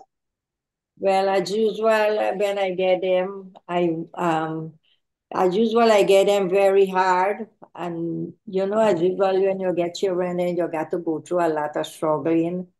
And you got to, there with them and look them, send them at school, after them, give them breakfast in the morning, bathe them, let them go to school. When they come for lunch, you give them lunch. They come in the afternoon, they take them dinner. And after that, they go to take schooling, but take lesson in the school, different place. Sometimes I go into the madrasa, masjid, for learn too, and then I came in the night and I do the homework. And then I go to bed. Right. Now, when you had your children in Guyana, did you go to the hospital or did someone have to come home to deliver the baby? Yes, as usual, I get 7 of them home, and one of the last one, I had to go to the hospital. So as a Muslim woman in Guyana, once you delivered your baby, were there any particular rituals or prayers or anything done? Yes. I give my children them after that, 1 day after them put the azan in the ears. And after that 9 day finish, you bathe and do all your prayer, and then that's it. But what kind of prayer is that? Well, usual Muslim prayer. You mean like make a dua? Yes, so we just shave their hair before them bathe 9 day. We shave them. We shave their hair, and then after that you bathe, and then you do one little prayer. How do you feel about that practice now? You've moved from Guyana, you're living in the US. How do you feel about those practices? I feel nice to do it here too. I do it here too. Is that right? Yes, we do it here. How much great grand you have? I have great grand. Tell them how much. I have 12 great grand. Wow. That's a lot. I have 13, well, one of them thing, and I have 20 grand, but one of them passed away. Oh, I see. I see. So you continue with those traditions? Yes, we continue with it. Is there anything you remember learning from your mother-in-law that you did not learn at home with your mother? Yes, everything. Everything I learned from my mother and I learned from my mom too. What did you learn from because you were young? My mother learned me a lot of things to do too. When I married her, came there, she learned me a lot of things. And she helped you. Tell us some of those things that your mother-in-law taught you. Specifically, what did she do? My mother does help me a lot, She helped me a lot with my children. She teach me how to do them and took care of them. She helped me a lot. She assist me a lot. Right. So she used to help you did you rub the babies and give them little massages and all She that does sort do of that. thing? My mother does do that. 9 their skin and show me what to do to them. And she does assist me a lot. When I get baby, I day by she do everything for me for 9 days. So You had an excellent relationship with your mother-in-law. Very good, very good. She better than my mom bring me come, yes, and treat me thing, but my mother treat me the best. She mind me like my own, like she's my daughter. She like that, you know. My mother is very good, very good. Is she still alive? No, she passed away. Right. And tell us about your relationship with your father-in-law. My father-in-law is very good too. Love me, love your children very much. Really nice person I reach. I'm so glad to hear that. So often we don't hear people speaking quite favorably about their in-laws. I'm very, very happy to hear that. Yes, I have my mother is very nice to me and my father-in-law. Really, they love me. They love. Yes, my daughter, my sister-in-law does tell me say, she mother love me more than them. Yes, they always tell me that. He say, well, we just call me mother mine. They say, "I love you more than we." Yeah, they say that. So Mr. Very nice to her and she nice to me and so good. Okay, so I want to wrap it up with you now, and I just want you to comment, if you can, please, the situation currently facing Guyana, where Venezuela is having a referendum today, and this has to do with annexing the Essequibo region. Are you following this? Yes, I'm following it. Right. I'm worried over it. You're worried? Yes. I'm really interested. Just came back from and I just came back from Guyana and I hear about it now. I say, oh gosh, I don't like it. What happened now? So how does your family in Guyana feel about this? Same? Yeah, well, they said that then I'm worried too because we live in the East Coast side. We don't live on the Essequibo side. We live in the East Coast side. So Essequibo was far away from you all? Yeah, far away. Yeah. We live on the Demerara side. Right. Okay, well, thank you very much for sharing all the information that you did and for telling us a little bit about your life history in Guyana. On December 17th, we should be having a program discussing specifically that issue between Venezuela and Guyana. So I hope you and all of your relatives, I can see that you were well supported by your family today. So I hope you all join us then. Thank you very much. Thank you and bless you and love you too, ma'am. You too. Assalamu alaikum. Wa alaikum salam, Picnic. Bye. Love you. Bye.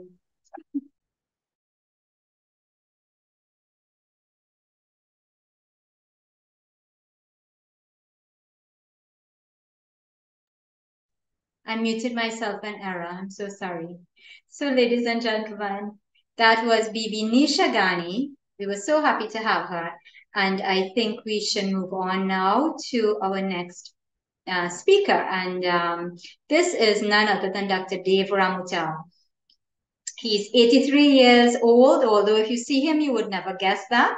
He's the son of an indentured laborer who came to Trinidad in 1908 on the Indus ship. Dr. Dave is a medical doctor who started the Nirvana Weight Loss Clinic 50 years ago. And believe it or not, he is still actively involved in the business today. In fact, he was working even yesterday. So he's very, very engaged, and we welcome you, Dr. Dave. Dr. Dave, can you unmute your mic, please?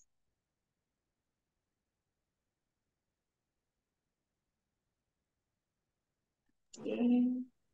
Great, you should be unmuted now. Yes.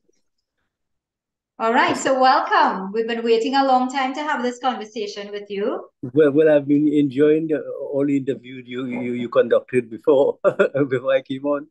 Very interesting. Yes, thank you. So let's talk very quickly about the influences of your indentured father and your mother on you. Okay, my father came in Trinidad in 1908. He was born in 1888. He came around age 20. And he came and he settled in Chaguanas. He had 8 children. I was the 7th. And he was very involved. His main interest was agriculture. He was very involved. He became very skilled in agriculture. He planted land, he reared cows, and he used the manure and the urine to fertilize these vegetables, and he did very well. But then the World War II came. I was born in 1939, and things really got bad. Food was scarce. We had ration cards because World War II food was very scarce. And in the process, I became marasmus, that a severe form of malnutrition. And my mother used to take me to Soparimai, that's the Roman Catholic Church in Siparia, because they thought they had some miraculous cure. Right?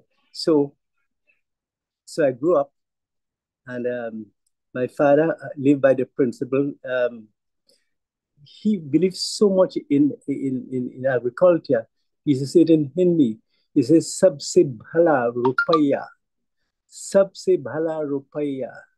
The most blessed is the man who plants food.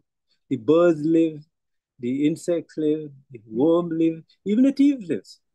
Mm-hmm. So he was very proud to be agriculture. Mm-hmm. So when tell us a little bit about mom. Yeah, we come with that, but he also had a guiding principle, Torah Khao Bahudinji, Bhaji Me Ram Raji.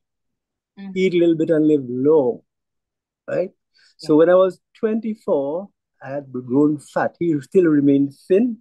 And this is a picture that shows how I looked. Okay, just hold it a little bit higher, please. Yes, yes. Okay, we can hardly see it, but okay, you see, I had a belly. I had a long sleeve shirt. I had a belly. And my father stood in his shoe, hand in his waist. I could read his thought, thinking what a fat son he has. Right? So he never went to work in Shagaramas because they're paying a lot of money in America. He settled, and he wanted to live with the children. So that was basic. But more so, he spent a lot of time, his whole life was spent in culture. He was a hero, and he get involved in the Ahiru dance. I'm sure you know, they call it naked back dance. Naked back dance. Yes. And that was that brought the greatest happiness to him. And he put his finger in the air and he sings, so sing some message, and then the music will come on, and then he started dance. He had willows in his ankles, and he danced with a flourish, arms in the air. So he enjoyed his life tremendously. I used to cut his hair. He never had a bald patch in his head. He never had no worries. Carefree life, right? So, but there came a time when it became an obstacle. In 1965, I got a scholarship to do agriculture. And I was fortunate because on the achievement of independence, Najib Elias created an award, a scholarship award to do agriculture. And this is the original letter. See if I get it correct. Yeah, I probably could see it, 1965, 4th of June. That's archival information there, Dr. Dave. Yes, it was valued $5,000. Imagine that. Wow. But in those days when our teacher had to work for $100 a month. Right? So when I got his scholarship, I thought my father would be happy. He was so upset. He said, no, he don't agree with that. I said, why? He said, Pandit say we are here and you shouldn't go to study medicine and thing. You'll embarrass him. He said, listen, you're going to embarrass me? I said, yeah, I'm going. And he was very upset. Right? But he also knew during Diwali time, he never allow us to go anywhere because he said, if you don't read Diwali night, you'll be a dummy.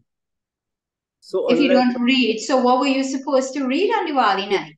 Pick up your book and read. He said, Mother Lakshmi passing. And if you don't read tonight, for the rest of the year, you'll be a dummy. So these were his beliefs, right? Yes, but my mother now was the backbone of the family. She was much younger than him. Her father and mother came from India, right? And she was a very disciplined person. She spoke with her eyes. You tell her do something, and she get look, you get the message. But she knew the importance. She knew the importance of education. Yes. She charmed all the primary school teachers, right? And she emphasized education. And then she made it a point, she said, look, forget this Hindi class, forget that, they don't take you anywhere. And as far as the singing Indian songs and musical instruments, I say, look, cut out all of that now, you're wasting your time. He said, your father wastes his time already. Are you going to waste your time?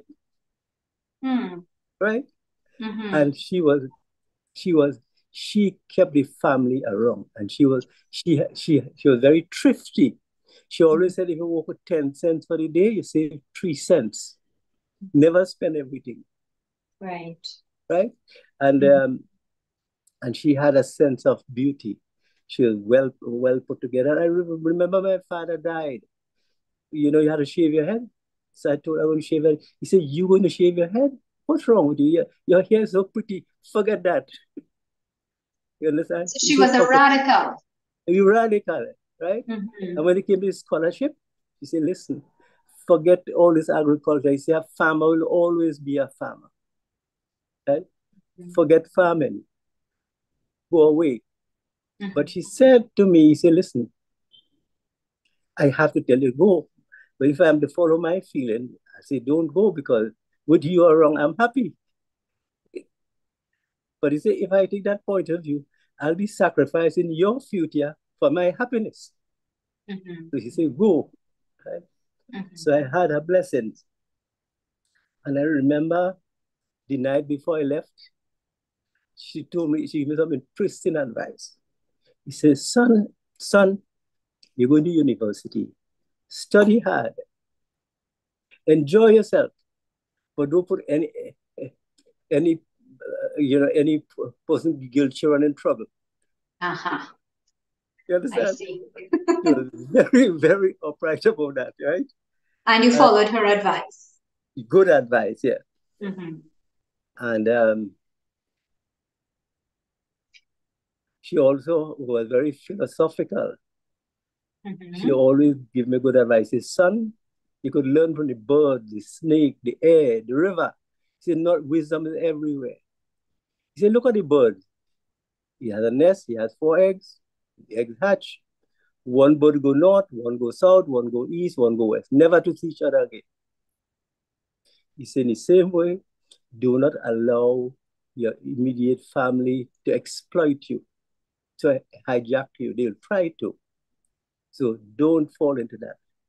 I say you can learn from his snake. He said, if his snake is in the forest and he come to a big rock, he wouldn't push it. He quietly go around it. You say, in life, you'll meet people like that. Don't confront them. Just go around them and forget those people. Right. Understand? And did you use that advice in becoming the successful person that you are? Oh, yeah. We see the father, my father set the tone. Thoda khao, bahut din ji bhaji mein ram raji. Eat a little bit and live long. Right? And as a matter of fact, that had also put me in trouble. Because when Shamsuddin found Basi Pandey roots, he got a national award. I give Shamsuddin 60-pound weight loss, and then he tell me run into trouble. I say, how? He said, all my family say, I turn Hindu. I ain't eating meat, I only eating vegetables. So I said, what you complaining? All my family say, I have turned Muslim because I don't drink alcohol and I don't smoke, right? I say, I have the same problem because my family say, oh, you only deal with Shamsuddin and Badruddin. I'm sure you remember Badruddin too. I taught Badruddin in school, right? And Noor Hassan Ali and Senator Hassim and all my friends were basically Muslim. I don't know how it happened. So they told me that I had become Muslim. So I say, Sham, you had a problem, I have the problem as well, right? So that interaction helped you both, actually. Yeah. So? Yeah. I understand that you had helped with doing some research among the last group of indentured immigrants who were in Trinidad. Is that correct? Oh yeah, I worked close with Shamsuddin, and we came close, and all these survivors, I interacted with them, and we tried to give them free medical attention and assist them in any way they could. You understand? Right. I always remember Sugary from California.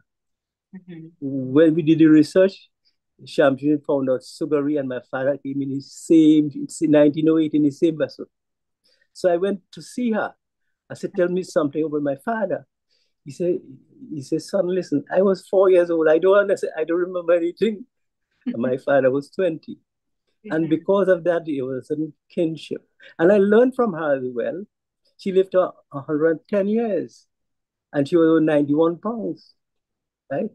And she had a son who did medicine and he went to New York and then died at age 60. He was overweight. Wow. You understand? You see, so is that something that influenced you to start up Nirvana Weight Loss Clinic?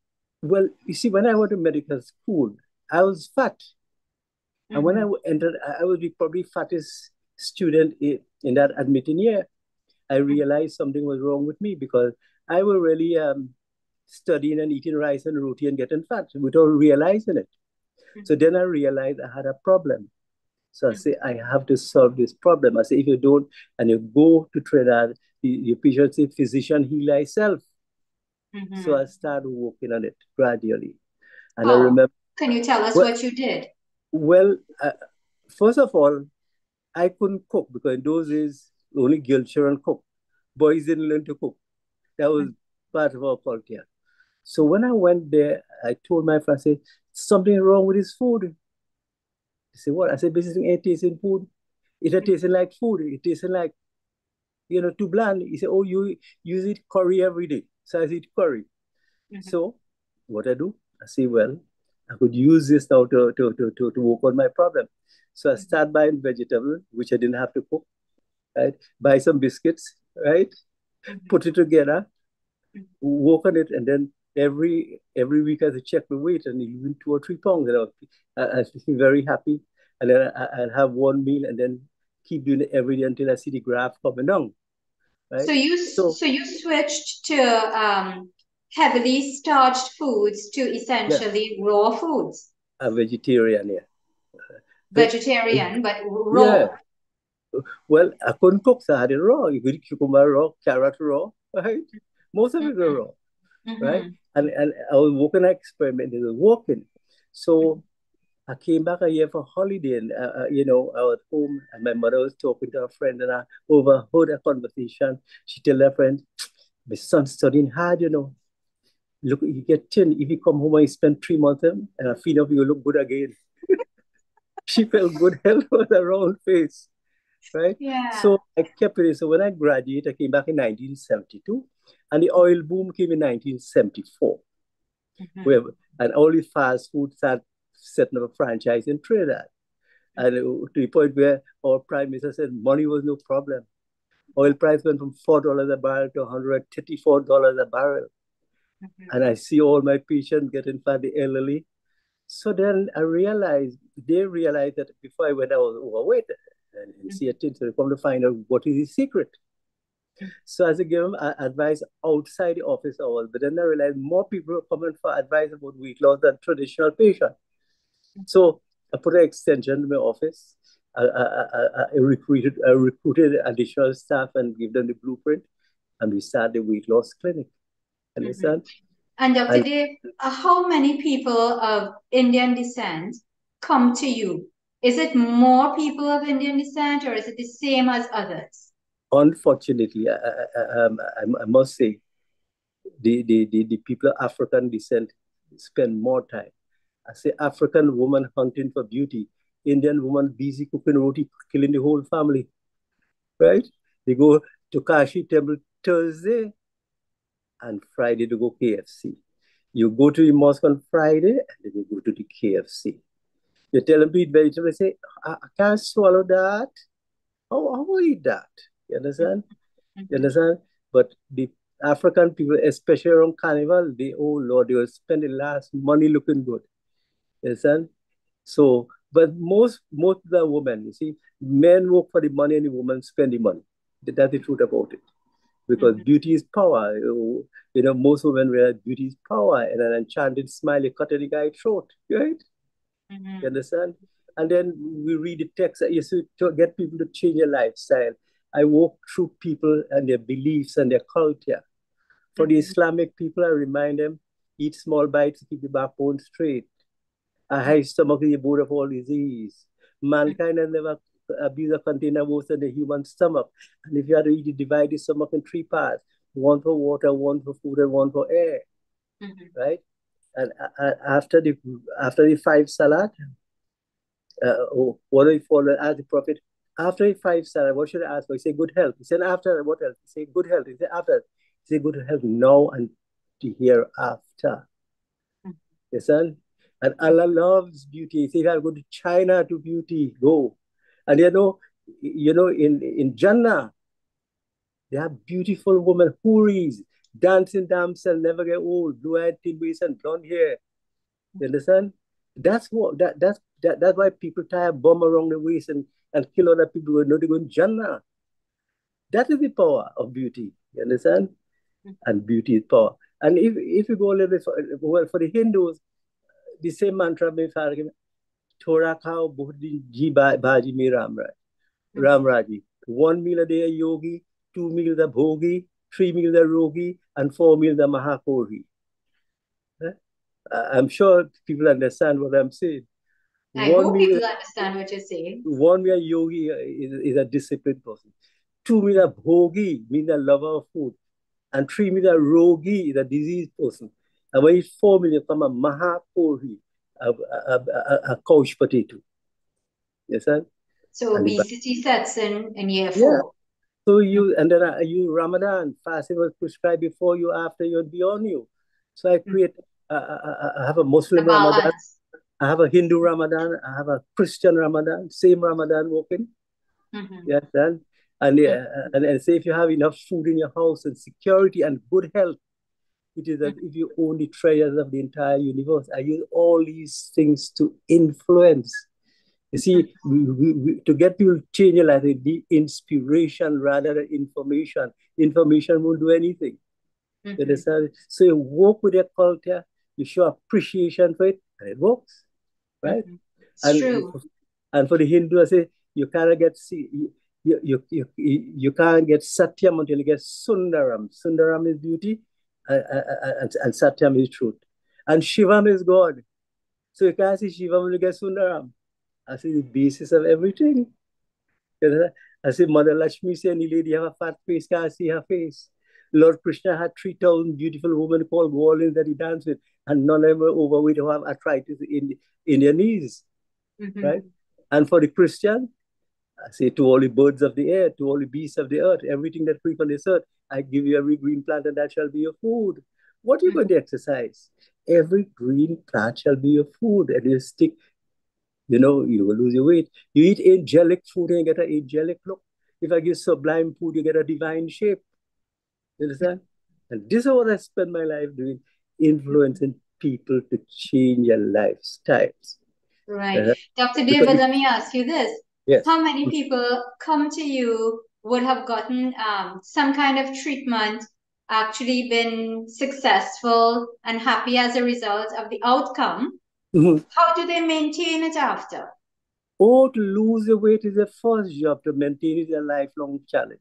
To get a married ring is the first job. To live like married people is a lifelong challenge. To buy the car is the first job. To maintain it is a lifelong challenge. To build a road is one job, but you have to fix the landslide. To build a house is one thing, but you have to maintain it. Yes, so and you also help them in maintaining. Yes. Well, what I do, I tell them to come once a month, or once every 3 months, and we check their weight, and if they put on a pound or two, we correct it. But more importantly, they influence other people who looking to lose weight, so they become the inspiration for other people as well. You understand? But we have a major health issue in Trinidad and Tobago. Now, the research show India is probably the world capital of diabetes. And the research show wherever the diaspora went, whether it's Fiji, Guyana, Mauritius, anywhere, they have the highest incidence of diabetes and heart attack. That's a fact, right? Because you know why? We come from a country where there's famine, and now we in a country with superabundance. A cactus will grow well in a desert. We had little water. When you put a cactus in a rainforest, you're going to die, right? So we are like cactus living in a rainforest, right? But if you look at the research in Trinidad and Tobago, Professor Suraj Paul T. Loxing said in Guardian of September 28, 2008, this is what he said. If we look at the leading cause of death in Trinidad and Tobago, heart attack, stroke, cancer, and diabetes. If we look at the top 4 diseases, they can be all linked to one underlying cause, and that is obesity. And that is preventable. So if you solve the obesity, you correct most of the major problems. And this is what our Minister of Health is trying to get people to change their lifestyle. You understand? But the point is the strategy you're using not working. You understand? You have to understand people, understand their food habits, and the special idiosyncrasies. Yeah. And another research say the health experts in Trinidad say 80% of heart disease, stroke, diabetes, and 40% of cancer could be avoided with weight loss, physical activity, and abstaining from alcohol. That is what the research shows. Yeah. And the research is showing too, 20 years ago, our school children were 10% overweight. 10 years ago, it became 32%. You know what it is now? 52%. And we're trying to control it. And the more we try, the worse it gets, right? Yeah. And the research shows, you see, Guardian 28 of March 2004, fries are our biggest killer, not guns. Yeah. Diabetes, French fries. French fries. But the amount of people die with violence and so on. Diabetes kill more in 1 year than that. Heart attack kill more than that. So our biggest problem is not in the society. The biggest problem is around our waist. Right. So Dr.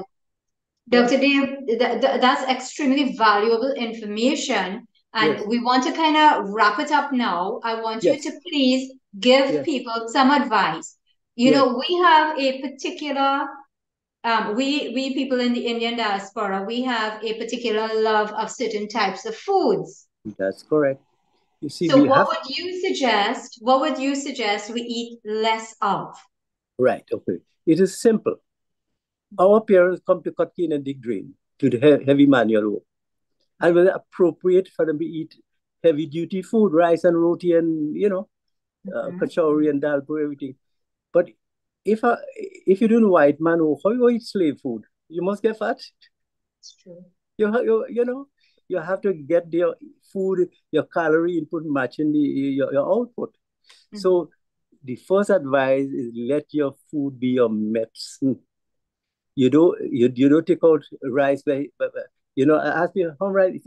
I eat 1.5 spoon. I say tablespoon of pot. We say pot spoon. I say you should have 4 tablespoons of rice.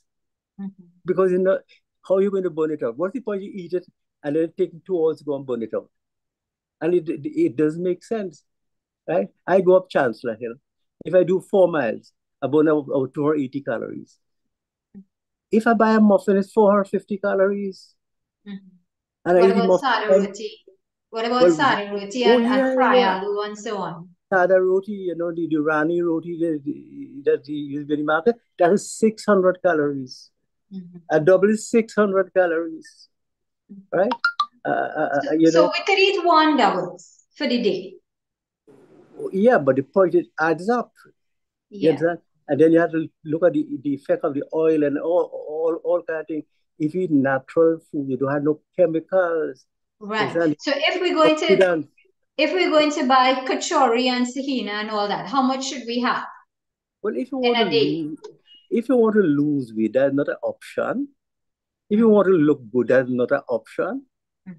A little poison is still poison. You understand? When God sent us, He provided vegetables for us. They have all the antioxidants. It's that these are all man-made oil and fries and everything. There's no need to. But I tell people 25% of the food you eat is for your welfare, and 75% you eat extra is for the doctor's welfare. If you don't get sick, but you're benefiting. So you're benefiting. We're making sure you benefit. No, I tell the truth. I say, if you lose weight, I'll be happy. You're going to see, I wouldn't make money. If you think I'm starving you out, go and eat. Eat and be merry. When you get sick, come a little money and I'll be happy. So I say, what you want to do? But I want to look like you. I said, well, if you want to look, you have to change your habits so you get a change. You can't do the same thing over and over and expect a change. Right? So let your food be your medicine and your medicine be your food. Right? Great. So anybody who's wanting advice or who would like to come to your clinic, how should they contact you? Oh, well, I wasn't hoping that you'll go there because people think that I'm using this to advertise myself, and we are not allowed to advertise. But no, but I'm inviting you to share that information with people because what you are offering is going to keep our people alive. Right. Okay. If you have interest, I give a free consultation on a Saturday morning. It begins at 9 o'clock and ends at 11 o'clock. When you come, we answer all your concerns or, all your queries. But more importantly, we introduce you to people on the program. You will see their picture when they start and how they look now. And they will tell you how much pounds they lose in the first month. It's normally 15 to 20 pounds. And they will tell you what they eat and what they drink. And write it down. And they tell you what they stop eating, stop drinking, write it down. And go and do it on your own. There's no commitment, no obligation. It's free. You understand? Come and see, free. You understand? So you want to give our viewers your telephone number so at least they could contact you and book some appointments or at least get some advice from you? Okay, 665-1106. Okay, so that will be 1-868-665-1108. Yes, and in the month you do no exercise to lose the 15 pounds. We stop all exercise, including the mouth exercise. And when you lose the weight, then you go and exercise. You go to show off under the pretext of exercise. You understand? You understand? Excellent. How could you walk up a hill when you have 100 pounds? You mashing up the knee. That's another problem. We're going to have you back. We're probably going to have you back on another session having to do with health. Is that okay with you? I'll be happy to share the techniques and how people could save themselves from a lot of expense, because bypass surgery is 200,000, kidney transplant 450,000, knee replacement 140,000, and all these things could be saved. And the country doesn't have the finances to fund all these things. Understand? So prevention is the way to go. Because we have dwindling resources. We can't afford all these expensive things again. And the nursing homes are more expensive. And the public hospitals are crowded. So where do we go from there? Yeah. I want to thank you very much, Dr. Dave. It has been an extremely rewarding interview. So thank you so much. Well, thanks for having me on the program, and I enjoyed talking to you and sharing a little bit of information, a little bit of wisdom. My father came from the East. The more I live in the West, the more I recognize the wise men came from the East. My father came from the East, and he brought the wisdom of the East. Excellent. Thank you so much, and say hi to Chandra. I hope she's there. Sure, I will. Okay. Thank you. Okay, so, ladies and gentlemen, sorry? I say, have a good evening. You too. Thank you so much. Ladies and gentlemen, we've had 4 excellent presentations, starting with Mrs. Flora Sidansing, then Dr. David Subran, Bibi Nisha Ghani from Guyana, and our own Dr. Dave Ramuta. And I want to thank them very much for sharing all their knowledge, their expertise, and their life experiences. Most importantly, we've learned so much from the 4 of you all. Thank you so much. And thank you very much to the family members who facilitated their appearing on our program today. Ladies and gentlemen, I'm Shalima Muhammad, and I turn you over now to Shakira Muhammad. Thank you, Shalima, and we want to thank everyone who took part in this program today. We are so happy and so glad to have had you all there and your family members also. We also want to thank the advisory and planning team led by Dr. Kumar Mahabir and those working behind the scenes, Ravin Ramsingh and Miriam Mohammed. Our topic next Sunday will be the life and novels of a Caribbean writer, Harold Sonny Ladu. So please visit our YouTube channel to see all our past recordings. I am Shakira Mohammed saying goodbye. May God bless you all. Dhanyavad.